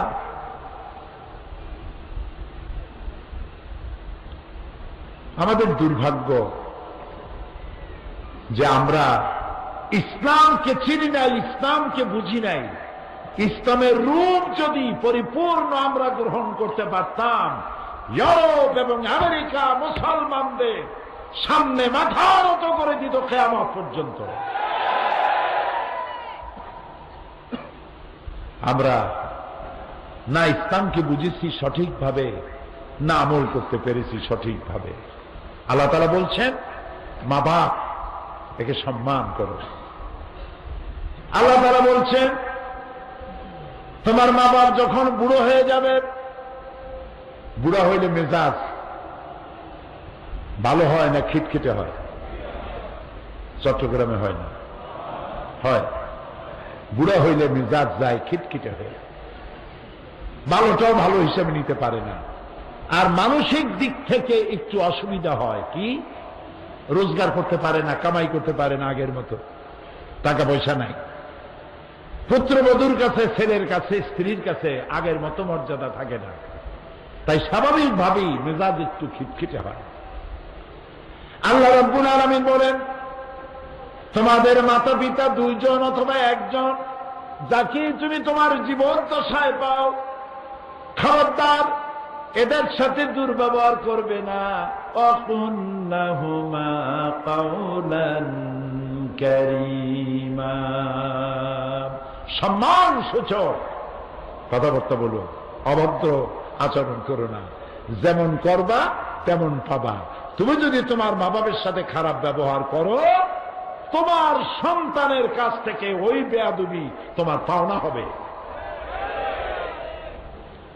এরপরে আল্লাহ রাব্বুল আলামিন বলেন, তোমার মা বাপের জন্য আমার কাছে দোয়া করো। কে দোয়া শিখাইতেছেন? রব্বিরহামহুমা কামা রাব্বায়ানি সাগীরা। পড়েন সবাই, রব্বিরহামহুমা কামা রাব্বায়ানি সাগীরা।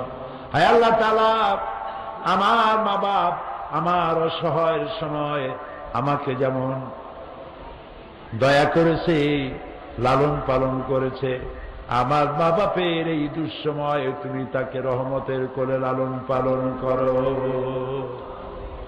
মনে থাকবে এই দোয়া? মনে থাকবে? এই চট্টগ্রামের মহানগর জামাত ইসলামীর প্রাক্তন আমির, এখন জামাত ইসলামীর অ্যাসিস্ট্যান্ট সেক্রেটারি জেনারেল অধ্যক্ষ মাওলানা আবু তাহের, আমি চেয়ারে এসে যখন বসছি, আমার কানে কানে এসে বললেন, আমার মা একদম বার্ধক্যে পৌঁছে গেছে, চলতে পারেন না। আজকের এই মোনাজাতে ওয়াজে শরীক হওয়ার জন্য একটা গাড়িতে করে তাকে এনে শোয়ায় রাখা হয়েছে, ওয়াজ শোনাবার জন্য এবং দোয়া করার জন্য। এই যে মায়ের প্রতি দরদ, মায়ের প্রতি মহব্বত, মা সুবহানাল্লাহ। আমরা দোয়া করি আল্লাহ তাআলা তার মাকে হায়াতে তাইয়্যিবা সেহাতে কুল্লিয়া দেয়। আমাদের মা যাদের বেঁচে আছে আল্লাহ তাদেরকে সুস্থ রাখো, ভালো রাখো। বিছানার উপরে ফালাইয়া প্যারালাইসিস করাইয়া পরনির্ভর করাইয়া মারবা না, সুস্থতার সাথে ঈমানের সাথে জান্নাতে উঠায় না। মা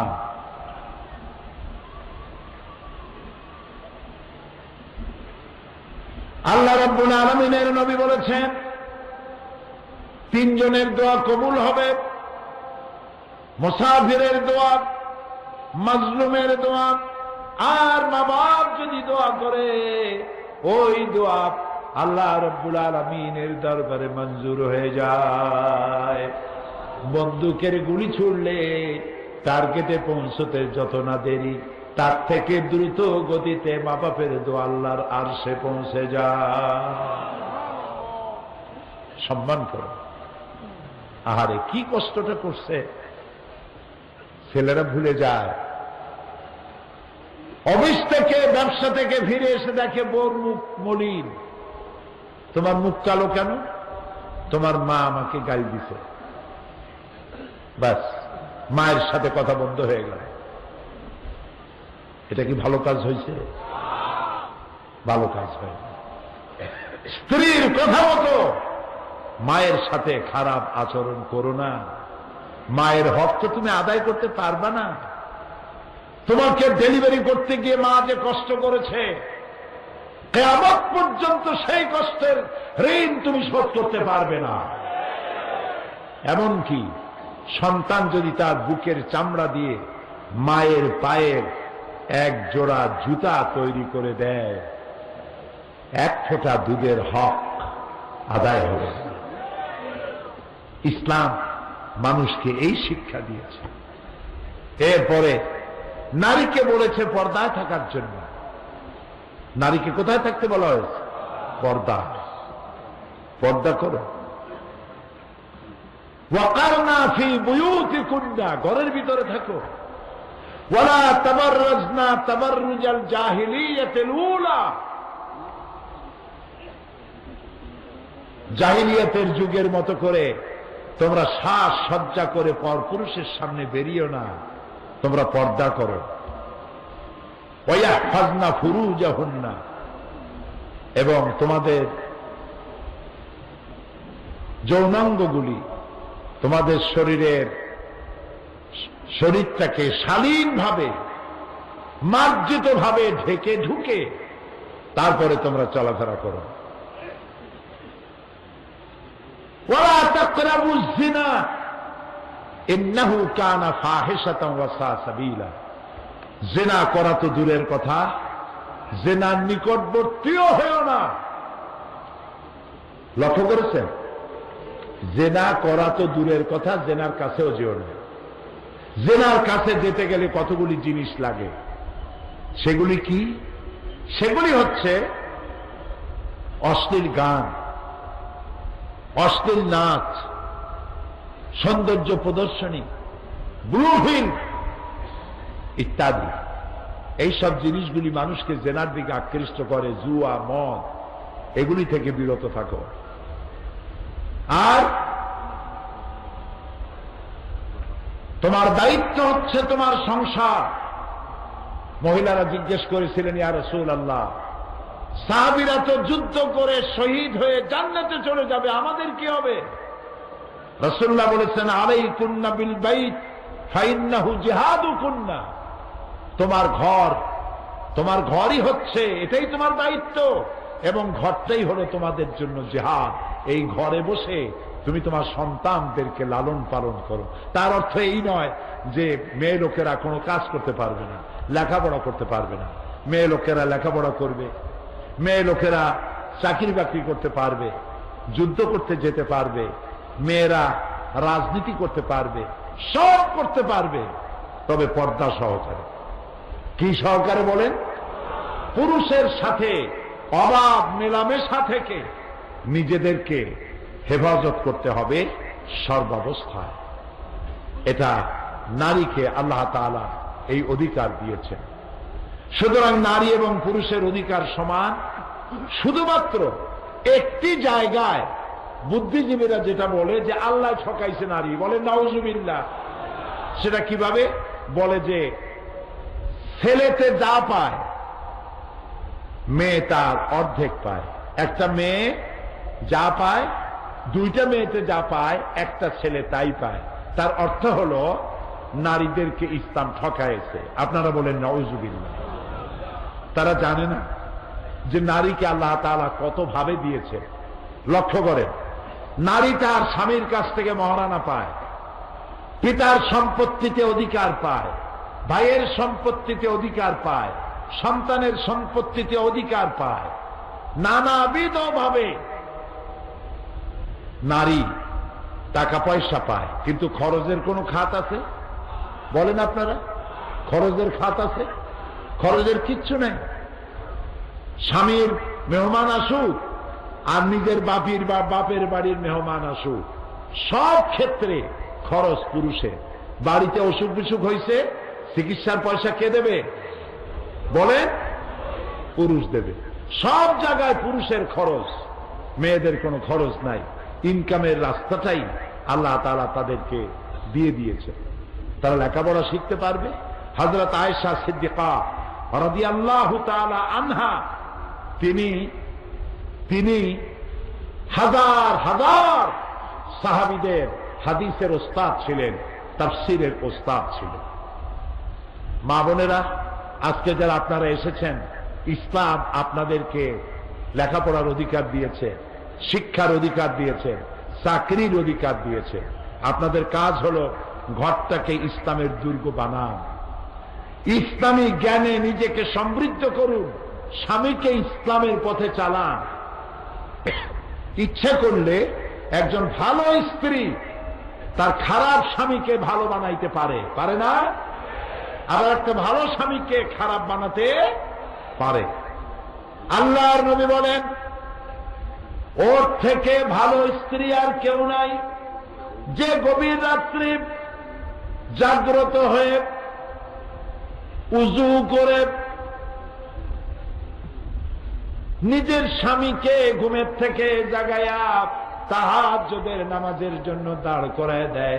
ওর চেয়ে ভালো স্ত্রী আর নাই, আর ওর থেকে ভালো স্বামীও আর কেউ নাই, যে ঘুমের থেকে গভীর রাত্রে জেগে উযু করে স্ত্রীর মুখে পানি ছিটাইয়া ঘুমের থেকে জাগাইয়া উযু করাইয়া তাহাজ্জুদের জন্য দাঁড় করিয়ে দেয়। সংসারটাকে ভালো করুন। আপনার ঘরের ভিতরে লক্ষ্য করুন সবাই। আমি অনেক বড় লোকের বাড়িতে গিয়েছি, দাওয়াত দিয়েছে, দেখেছি তাদের ড্রয়িং রুমে লক্ষ লক্ষ টাকার শোপিস আছে।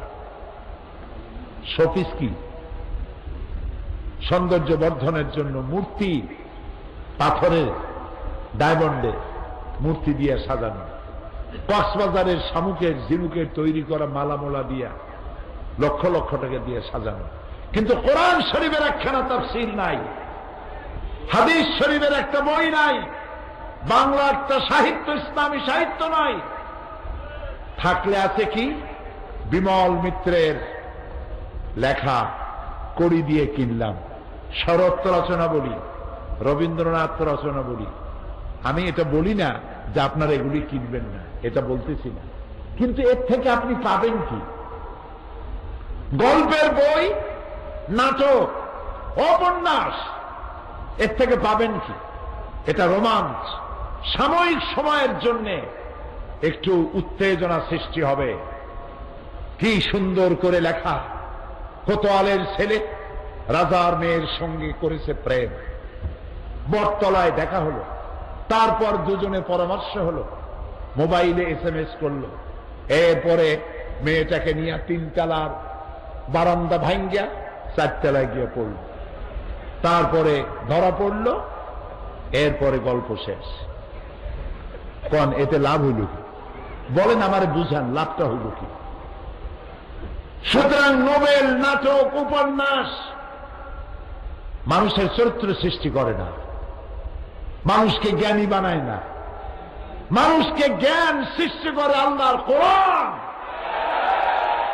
জ্ঞান সৃষ্টি করে হাদিস, জ্ঞান সৃষ্টি করে ইসলামী সাহিত্য।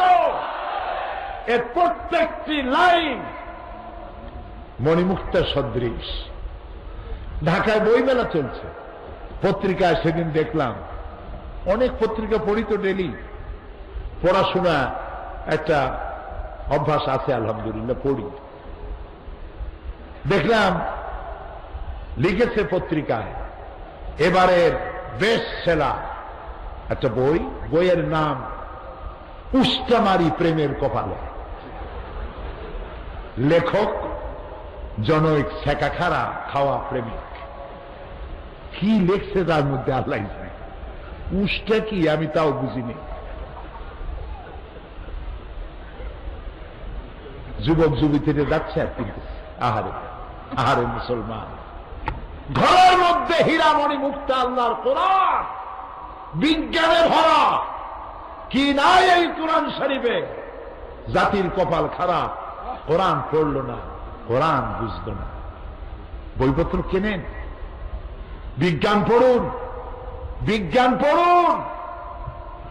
বিজ্ঞান যত পড়বেন কোরআন বোঝা তত সহজ হবে। সুবহানাল্লাহ। আর বিজ্ঞান আর কোরআনে কোথাও যদি কন্ট্রাডিকশন হয়, সংঘর্ষ লাগে, যদি দেখা যায় যে বিজ্ঞানের এই তথ্য কোরআনের সাথে মেলে না, বুঝতে হবে বিজ্ঞান ব্যর্থ, কোরআন সফল। আরো কিছুদিন রিসার্চ করলে বিজ্ঞান কোরআনের কাছে এসে যাবে, বোঝার জন্য কোরআনের কাছে এসে যাবে। সুবহানাল্লাহ। দেখুন তো, রাসূলুল্লাহ তার জীবনেও সমুদ্র ভ্রমণ করেন নাই, একটি হাদিস নাই। অথচ সমুদ্রের তলায় কি হয় সে কথা রাসূলুল্লাহ বলেছেন, আল্লাহ ওহীর মাধ্যমে তারে জানাই দিয়েছেন। সুবহানাল্লাহ। আল্লাহ তাআলা বলেছেন, ফিরআউন যখন মুসার বিরুদ্ধে ষড়যন্ত্র করছিল তখন তুমি জানতে না, আমি তোমারে জানাইছি। সুবহানাল্লাহ। আমরা এবার ওই যে গতকাল মিশরের কথা শোনাইছিলাম, মান লাম ইয়ারাল মিসরা লাম ইয়ারাদ দুনিয়া। মিশর যে দেখলো না সে নাকি দুনিয়া দেখে নাই। মিশরে গিয়ে দেখলাম বুহায়রায় কারুন, কারুন আল্লাহকে অস্বীকার করেছে, যাকাত দিতে অস্বীকার করেছে। মুসা আলাইহিস সালাম আল্লাহর কাছে গজব চাইলেন। সূরা কাসাসের মধ্যে আল্লাহ তাআলা বলছে, আল্লাহ তারে গজব দিয়া তার জমিনটারে ধসাই দিলেন। কারুনের যে সম্পদ ছিল, সেই সম্পদ যে সিন্ধুকে ছিল, সেই সিন্ধুকের চাবিগুলি বহন করত বহু সংখ্যক লোক, উটের পৃষ্ঠে সওয়ার হয়ে এই চাবিগুলি বহন করত। ৫৬,০০০ একর জমিন আল্লাহ ধসাই দিয়েছে। সুবহানাল্লাহ। আমরা সেই বহারায় কারুন সেখানে গিয়ে দাঁড়িয়েছি, আর সামনে দেখেছি শুধু পানি আর পানি, কুল নাই, কেনারা নাই। আল্লাহ তাআলা দেখাইছে, কোরআন শরীফ পড়ো আর এর দ্বারা ইতিহাস শিক্ষা গ্রহণ করো। অতীতের জালিমদের বিরুদ্ধে আমি কি ব্যবস্থা করেছি সেগুলি এর দ্বারা শিক্ষা গ্রহণ করো। সেজন্য পড়া দরকার, জানা দরকার। আপনার মা বোনেরা, ভাইয়েরা, আজকে আমরা শপথ নেই, আমাদের ড্রয়িং রুম, আমাদের পড়ার রুমে সিনেমার ক্যাসেট থাকবে না, গানের ক্যাসেট থাকবে না। সেখানে ঢুকবে সব কোরআন হাদিসের বই। আলহামদুলিল্লাহ বলে। ছেলেমেয়েরা কার্টুন পছন্দ করে, দারুণ, ঠিক না? ইসলামী কার্টুন বেরিয়েছে সিডি ভিসিডির ভিতরে। আপনার বাচ্চারা ইসলাম শিখবে কার্টুনের মধ্য দিয়ে। আলহামদুলিল্লাহ। বিজ্ঞানকে মুসলমানেরা দখল করবে এবং এই বিজ্ঞান দিয়ে পৃথিবী একদিন জয় করবে। আজকে যারা আমাদেরকে শেষ করতে চায়, আমরা শেষ হব না, ওরা শেষ হবে। ওরা শেষ হবে মানে আমরা ওদের ধ্বংস কামনা করি না, আমরা ওদের হেদায়েত কামনা করি। আজ হোক কাল হোক, ইউরোপ এবং আমেরিকার জনগণ ইসলামের কাছে আত্মসমর্পণ করবেই, ইনশাআল্লাহ করবে। আজকে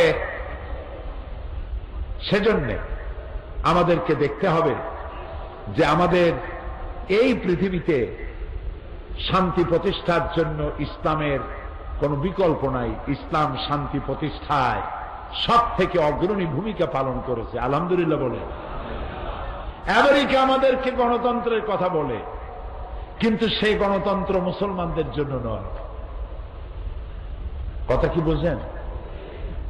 ও যে গণতন্ত্রের কথা বলে, সেই গণতান্ত্রিক চর্চা আমরা যদি করি তাহলে আমরা ওদের দৃষ্টিতে সঠিক করি নাই। আলজেরিয়ার নির্বাচনে ইসলামিক সালভেশন পার্টি 80% ভোট পেয়ে ক্ষমতার দুয়ারে চলে গেল। যেহেতু মুসলমানরা গণতন্ত্রের মাধ্যমে ইসলাম ক্ষমতায় যাবে, আমেরিকা বরদাস্ত করে না। প্যালেস্টাইনে, আহারে ফিলিস্তিন, উড়ে এসে জুড়ে বসলো ইহুদিরা আরব ভূখণ্ডে। কারা রাখলো? ইউরোপ এবং আমেরিকা। ফিলিস্তিনে এসে বসায় গেল আরব বিশ্বের বিস্ফোরা ইহুদিদেরকে।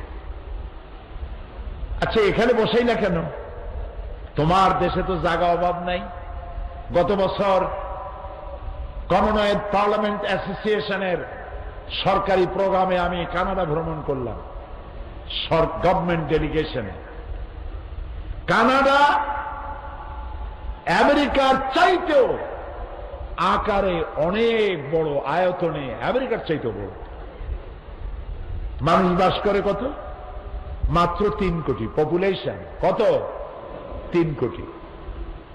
অথচ আমার ঢাকার রাজধানী, বাংলাদেশের রাজধানী ঢাকা শহরে লোক বাস করে 1.5 কোটির উপরে। ওর অত বড় দেশে 3 কোটি। আমেরিকার বিশাল দেশ। অস্ট্রেলিয়া আমি সফর করেছি। অস্ট্রেলিয়া 70টা বাংলাদেশ এক জায়গায় করলে যা হয়, একটা অস্ট্রেলিয়া এত বড়। ইহুদিগুলারে ফিলিস্তিনে ফালাইয়া, মুসলমানদের না জ্বালাইয়া তোমাদের অস্ট্রেলিয়ায়, তোমাদের কানাডায়, তোমাদের আমেরিকায় নিয়ে সুন্দরভাবে জামাই আদরে রাখো, অসুবিধা কি? এই ইহুদিগুলি প্রত্যেক দিন ফিলিস্তিনি মুসলমান মারতেছে। ওরা কামান দিয়ে, প্যালেস্টাইনি মুসলমান গোলাপ ফুলের মতো সুন্দর, তাই না? ওরা কামানের গোলা মেরে মুসলমানদেরকে হত্যা করছে। আর ছোট্ট ছোট্ট বাচ্চারা মায়ের কাছ থেকে বিদায় নেয়, আসসালামু আলাইকুম মা, বিদায় দাও, জান্নাতে যাচ্ছি। কামানের মোকাবেলা করে পাথর দিয়ে, গুল্লিবাস না কি বলে, রাবারের গুলি ভরে টান দিয়ে মারে, গুলতি না কি কর, আপনারা বলেন ঠান্ডা। আচ্ছা, আপনারা বুঝতে হয়। এই এভাবে টানিয়া ওইটা মারলো, পাথর মারলো, অস্ত্র নাই। কামানের গুলি খেয়ে গোলাপের পাপড়ির মতো সুন্দর সুন্দর সম্ভাবনাময় জীবন হাজার হাজার প্যালেস্টাইনি নরনারী, যুবক যুবতী, শিশু কিশোর শেষ হয়ে গেল পৃথিবীর বুক থেকে। বহু সাধনা আর কষ্টের পরে, অনেক রক্তের পরে গণতন্ত্রের উপরে ভিত্তি করে হামাস ক্ষমতায় এলো। আমেরিকার দৃষ্টিতে এটা গণতন্ত্র হয় নাই। বসনিয়া চেচনিয়ায় গণতন্ত্র হয় নাই। তার মানে হচ্ছে মুসলমানদেরকে তারা শত্রু ভাবে। প্রিয় ভাই সব, আমেরিকার জনগণের বিরুদ্ধে আমাদের কোনো ক্ষোভ নাই। আমি আমেরিকার 52টি স্টেটের 22টা স্টেট সফর করেছি। আমেরিকার জনগণ নিঃসন্দেহে ভালো, কিন্তু শয়তান হচ্ছে যারা ক্ষমতায় থেকে সমস্ত মুসলমানদেরকে জ্বালায় পোড়ায়, তারাই শয়তান। আমেরিকার সাথে, আমেরিকার জনগণের সাথে আমাদের কোনো দুশ্মনী নাই। সেখানকার জনগণ ভালো। ওখানকার জনগণেরাও এখন টের পাইছে এই যে ফ্লোরিডা এবং ওহাইওতে রেটিনা আর কেরোসিন না কি একটা হইল, রেটিনা আর ক্যাথরিনা না কি গজব, শহর লন্ডভন্ড হয়ে গেল। খোদার গজব ঠেকাবি কেমনে? আমেরিকান গভর্নমেন্ট বলেছে 100 বছরের ভিতরে এই শহর আর তারা বানাইতে পারবে না। সাহায্য যারা দিতে গেল, আমাদের ভদ্রতা শিখাও। সাহায্যের ডালা নিয়ে যারা গেল ফ্লোরিডায় আর ওহাইওতে, একটি নারীও ধর্ষণের হাত থেকে বাঁচে নাই। আমার দেশের মুসলমানেরা যখন উপকূলীয় জলোচ্ছ্বাস আর ঘূর্ণিঝড়ে যখন আহত হয়, ঘর বাড়ি ভেঙে যায়, আমার আর্মি, আমার বিডিআর, আমার পুলিশ, আমার জনগণ সেখানে সাহায্য দিতে গিয়ে কাউকে ধর্ষণ করেছে, 1000 বছরের ইতিহাসে নজির নয়। আমাদেরকে শিখাইতে আইসো না। নির্বাচন আসলেই বসন্তের পাখিরা উড়ে আসো, তোমরা শেখো, আমাদের শিখান লাগবে না। আমেরিকা মানবাধিকারের কথা বলে, তাই না? মানবাধিকার, মানবাধিকারের একদিকে তোমরা গণতন্ত্রের ফেরিওয়ালা, আর একদিকে মানবাধিকারের ঠিকাদার। কি মানবাধিকার তোমরা দেখাইলা? আমার নবীর দিকে তাকাও। বন্দীরা যুদ্ধে বন্দী হয়েছে, রাসূলুল্লাহ বলেছেন একজন বন্দী যদি 10টা নিরক্ষরকে অক্ষর জ্ঞান সম্পন্ন করাতে পারে তাহলে এই শর্তে তাকে মুক্তি দেওয়া হবে। বন্দীরা শুধু স্ত্রী পুত্রই কাছে পায় নাই, নইলে খাওয়া পরায় সম্মানে তাদের কাউকে কষ্ট দেওয়া হয়েছে বলে পৃথিবীর ইতিহাস প্রমাণ করবে না। কিন্তু তোমরা কি করেছ? ইরাকের আল গরিব কয়েদখানায় কি করেছ? মুসলমান কয়েদিদেরকে, গ্রেফতারকৃত কয়েদিদেরকে উলঙ্গ করে একটার উপরে আরেকটা মানুষ দিয়া পিরামিড গড়ে তুলেছ। তোমরা উলঙ্গ করে মুসলমানদের গলায় কুত্তার বেল পরিয়ে রাস্তায় রাস্তায় টেনেছ। 70 বছরের বৃদ্ধা নারীকে হাত আর পায়ের উপরে ভুট করিয়া গাধা বানাইয়া তার পিঠের উপরে সওয়ার হয়ে তোমরা হেঁটেছ।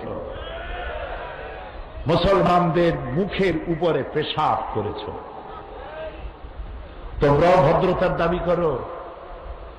আমি আবারও বলি, আমেরিকার জনগণের বিরুদ্ধে আমাদের কোনো ক্ষোভ নাই, বিদ্বেষ নাই, কিন্তু তোমরা যারা সরকার চালাও মানবাধিকারের কথা তোমাদের মুখে মানায় না।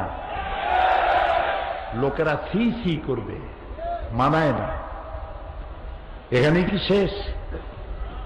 আজও তোমাদের লোকেরা বোমা মেরে ইরাকের মসজিদ ভেঙ্গে 80 জন মুসলমানকে তোমরা হত্যা করেছ। একটা স্বাধীন দেশ ভেঙে চুরে চুরমার করে দিয়েছ। আর কি চাও? বলেছিল অস্ত্র আছে, পারমাণবিক অস্ত্র আছে সাদ্দামের কাছে। তোমার লোকেরা গিয়ে পাতা পাতা করলো, মাটির তলদেশ থেকে গাছের আগা পর্যন্ত কোথাও পাইল না। তারপরে গর্তের মধ্য থেকে কয়েক মাস পর সাদ্দামরে বাইর করিয়া তার চুল তালাশ করছো, দাড়ি তালাশ করছো, মুখের মধ্যে টস মারিয়ে দেখছো পারমাণবিক অস্ত্র গলায় আছে নাকি। এখন চাও এরাকে, চাও কি? বেরিয়ে যাও ইরাক থেকে।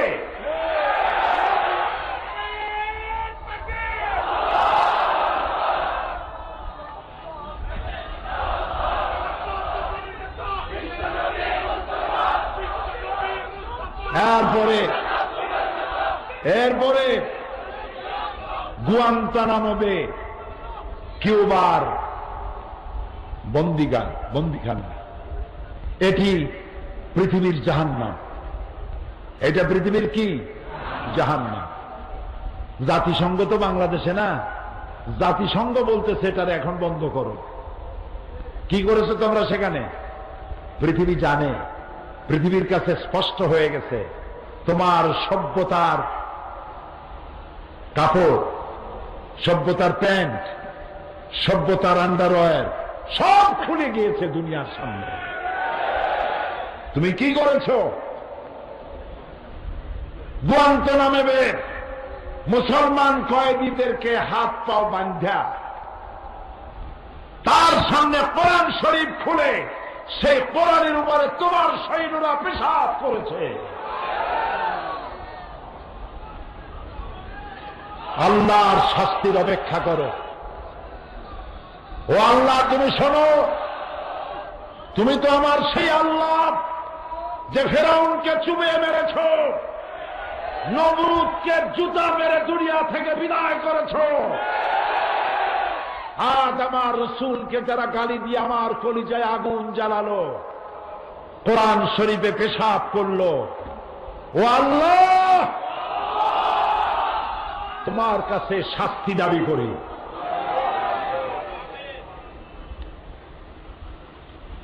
আমাদেরকে মানবাধিকার শিখাইতে আইসো না, আমরা তোমাদের কাছে মাপ চাই। আমাদের গণতন্ত্র শিখাইতে আইসো না, মানবাধিকার শিখাইতে আইসো না। আমার দেশের কোন নেতা নেত্রী তোমাদের কাছে নালিশ করলে তোমরা ফিরে দাও, যে দেশের সমস্যা দেশে গিয়ে মিটাও, আমাদের কাছে নালিশ করতে আইসো না।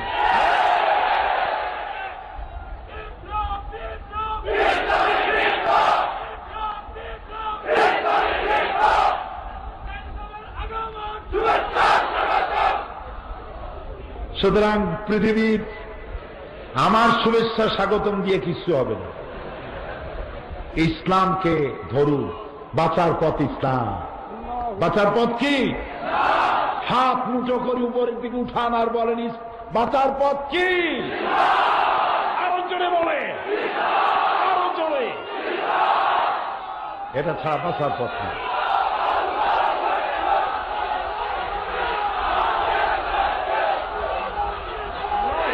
আজ আজ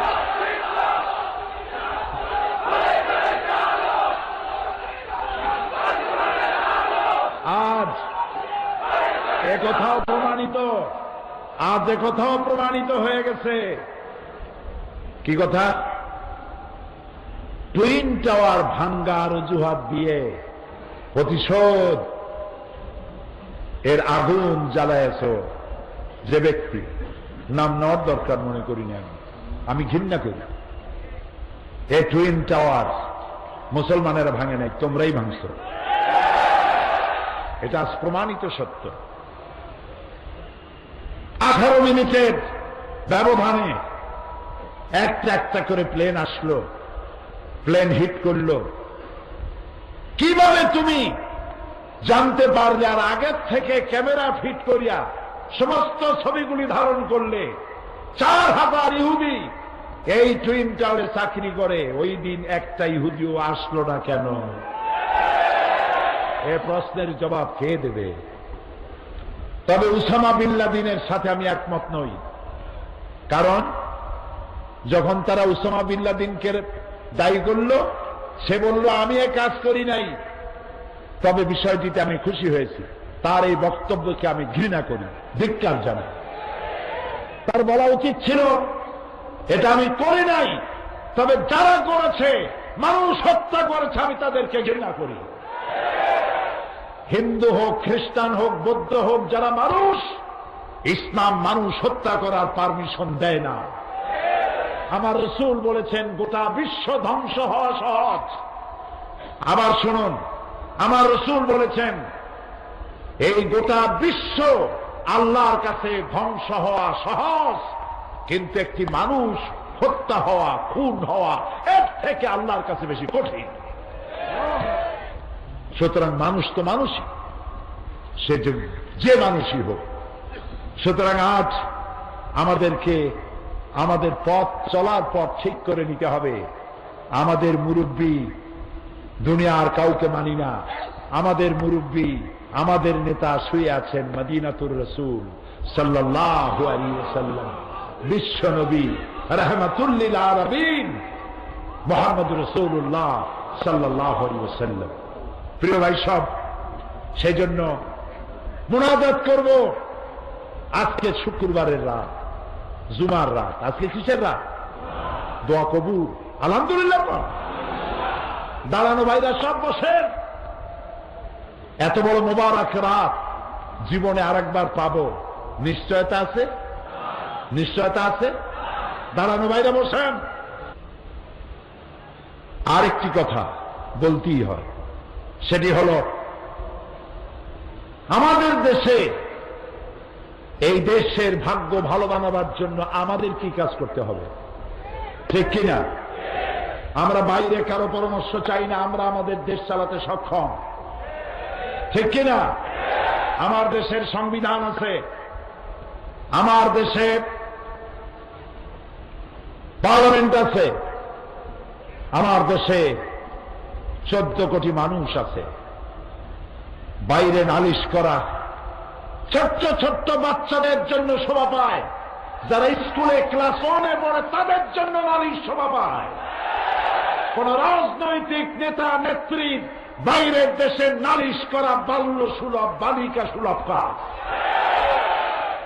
আমার দেশের সমস্যার সমাধান করতে আমরা সক্ষম। সুতরাং ডিজেলের মূল্য বৃদ্ধি, লোডশেডিং, দ্রব্যমূল্যের ঊর্ধ্বগতি, ডাল চিনির দাম বেশি, এই সব সাময়িক অসুবিধার কথা বলে সরকারের বিরুদ্ধে জনমত গঠন করে আসতে চায় কারা? ওরা কারা? এই 14 গোষ্ঠীর একটা গোষ্ঠী বড় পরিচিত, বাকি 13টা সব সাইনবোর্ড, ফুটা বেলুন। এই বেলুনেরা এক একটা ডেড হর্স। ওই 13টার সারা দেশে ওর একটার 500 লোক নাই। ওরা যেখানে বক্তৃতা করে ওদের মঞ্চ দেখানো হয়, শ্রোতা দেখানো হয় না। কাজী লজ্জা পাবে, শ্রোতার চাইতে মঞ্চে লোক বেশি। এরকম 13খানা সাইনবোর্ড নিয়ে জোট বানাইছে, জোট না জট।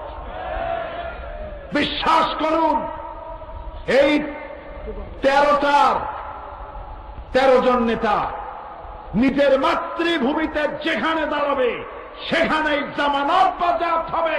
পার্লামেন্টের সদস্য কিয়ামত পর্যন্ত হতে পারবে না। এর কারণ এরা বামপন্থী। এদের সাথে দেশের মানুষ আর মাটির কোনো সম্পর্ক নাই। কাজেই সাময়িকভাবে কিছু জিনিসের দাম দেখা জিজ্ঞেস করতে চাই, ডিজেল, তেল, চিনি এর মূল্য বেশি না মুসলমানদের ইমানের দাম বেশি? সাময়িক সময়ের জন্য এই দামগুলির কথা শুনিয়া মিডিয়ার প্রচারণায় বিভ্রান্ত হয়ে খাল কেটে কুমির ঢুকাবার কাজ আহাম্মক আর বেকুবরাই করতে পারে, দেশপ্রেমিক ইমানদারেরা করতে পারে না।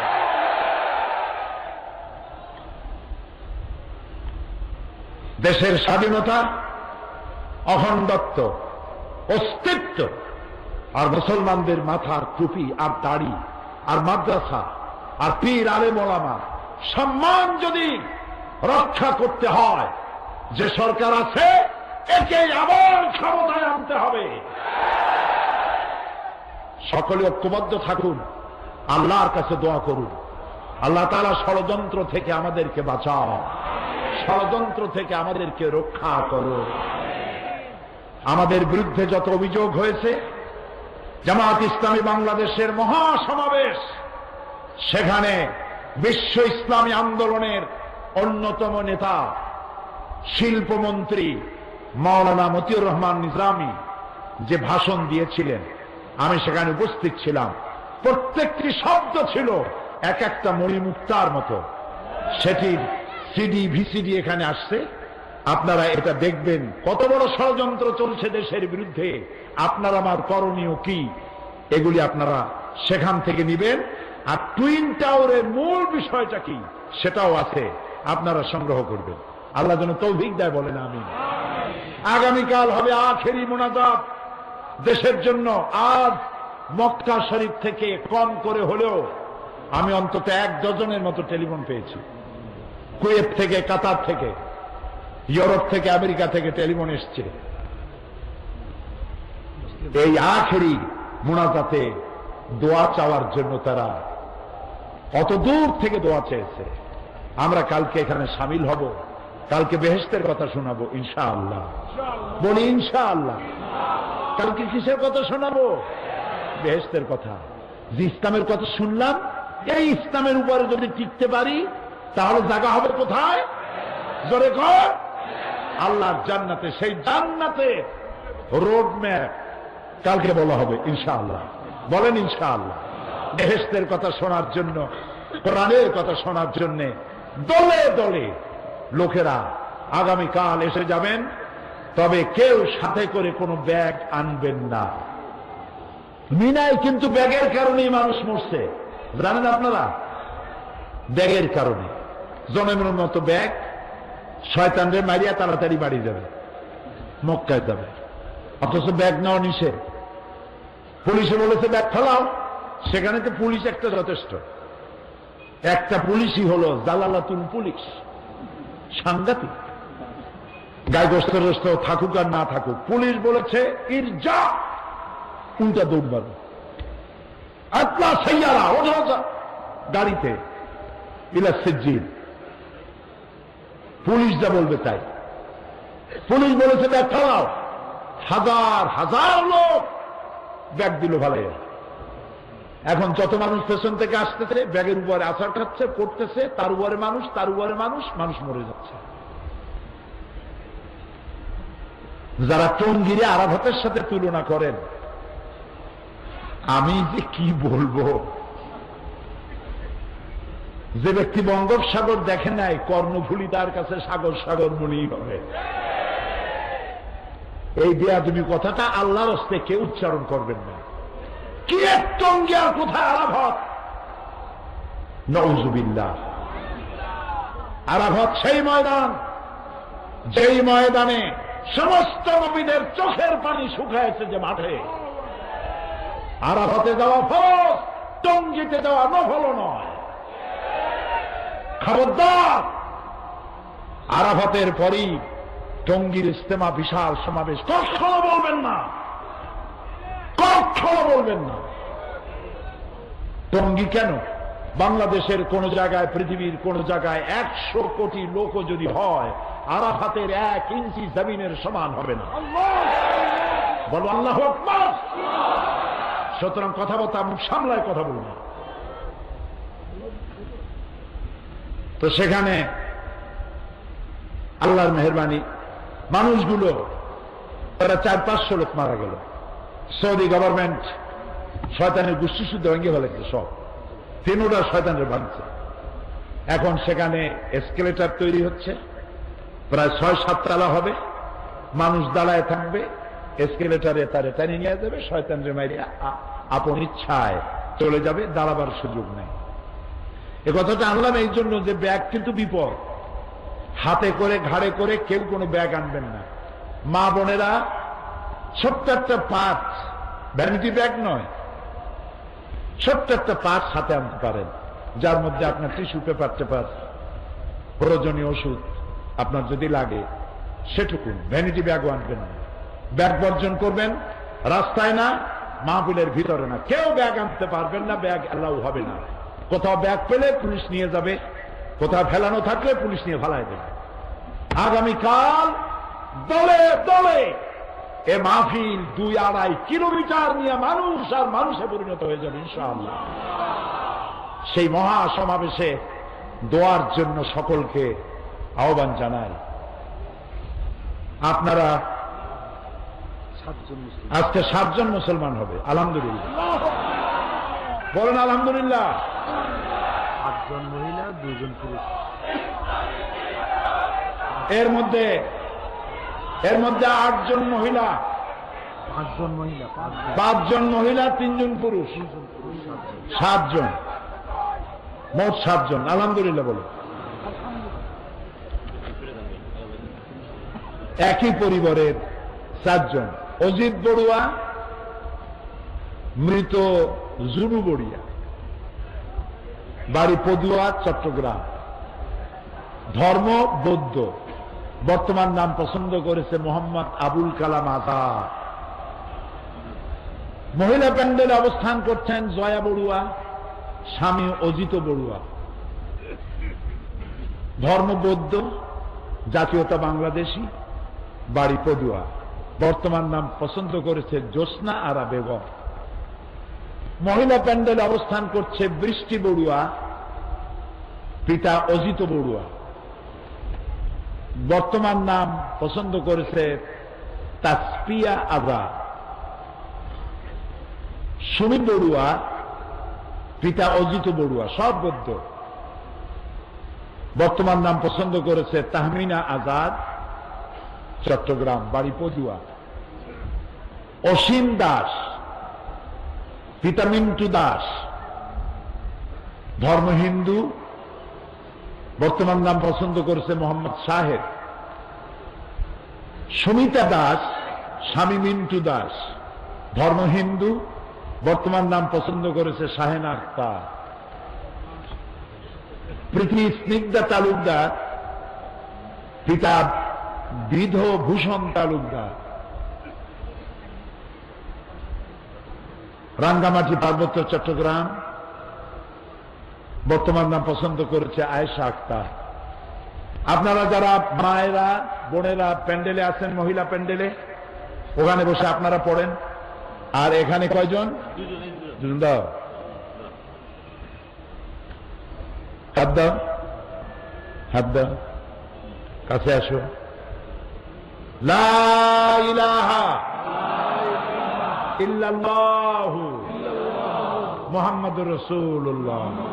আল্লাহ ছাড়া কোন ইলাহ নাই। মুহাম্মদ সাল্লাল্লাহু আলাইহি ওয়াসাল্লাম আল্লাহর প্রেরিত রাসূল। আশহাদু আল্লা ইলাহা ইল্লাল্লাহু ওয়াহদাহু লা শারীকা লাহু ওয়া আশহাদু আন্না মুহাম্মাদান আবদুহু ওয়া রাসূলুহু। আমি সাক্ষ্য দিচ্ছি, বলো, আল্লাহ ছাড়া কোন ইলাহ নাই, মাবুদ নাই, উপাস্য নাই। তিনি এক, তিনি একক, তার কোন অংশীদার নাই। আমি আরো সাক্ষ্য দিচ্ছি, মুহাম্মদ সাল্লাল্লাহু আলাইহি ওয়াসাল্লাম আল্লাহর প্রেরিত রাসূল এবং তার বান্দা। সবাইকে বলো আসসালামু আলাইকুম। আপনারা ওয়ালাইকুম বলেন। বসো বসো বসো। প্রিয় ভাই সব, মুনাজাত হবে, আজান হবে, এশার নামাজ হবে, বা জামাত নামাজ পড়ে যাব। এত বড় জামাত জীবনে আর পাবো নিশ্চয়তা নাই। আপনারা যাওয়ার সময় প্রতিদিন বলি, মৌলানা শামসুদ্দিন সাহেব সমাজ কল্যাণের সভাপতি, সম্মানিত ব্যক্তিত্ব, সর্বজন শ্রদ্ধেয়, তিনি যেন ঋণগ্রস্ত না থাকেন মাহফিলের জন্য। এজন্য আপনারা সবাই টাকা নিয়ে আসছেন না? আসতে কোন কেন? আলহামদুলিল্লাহ কন।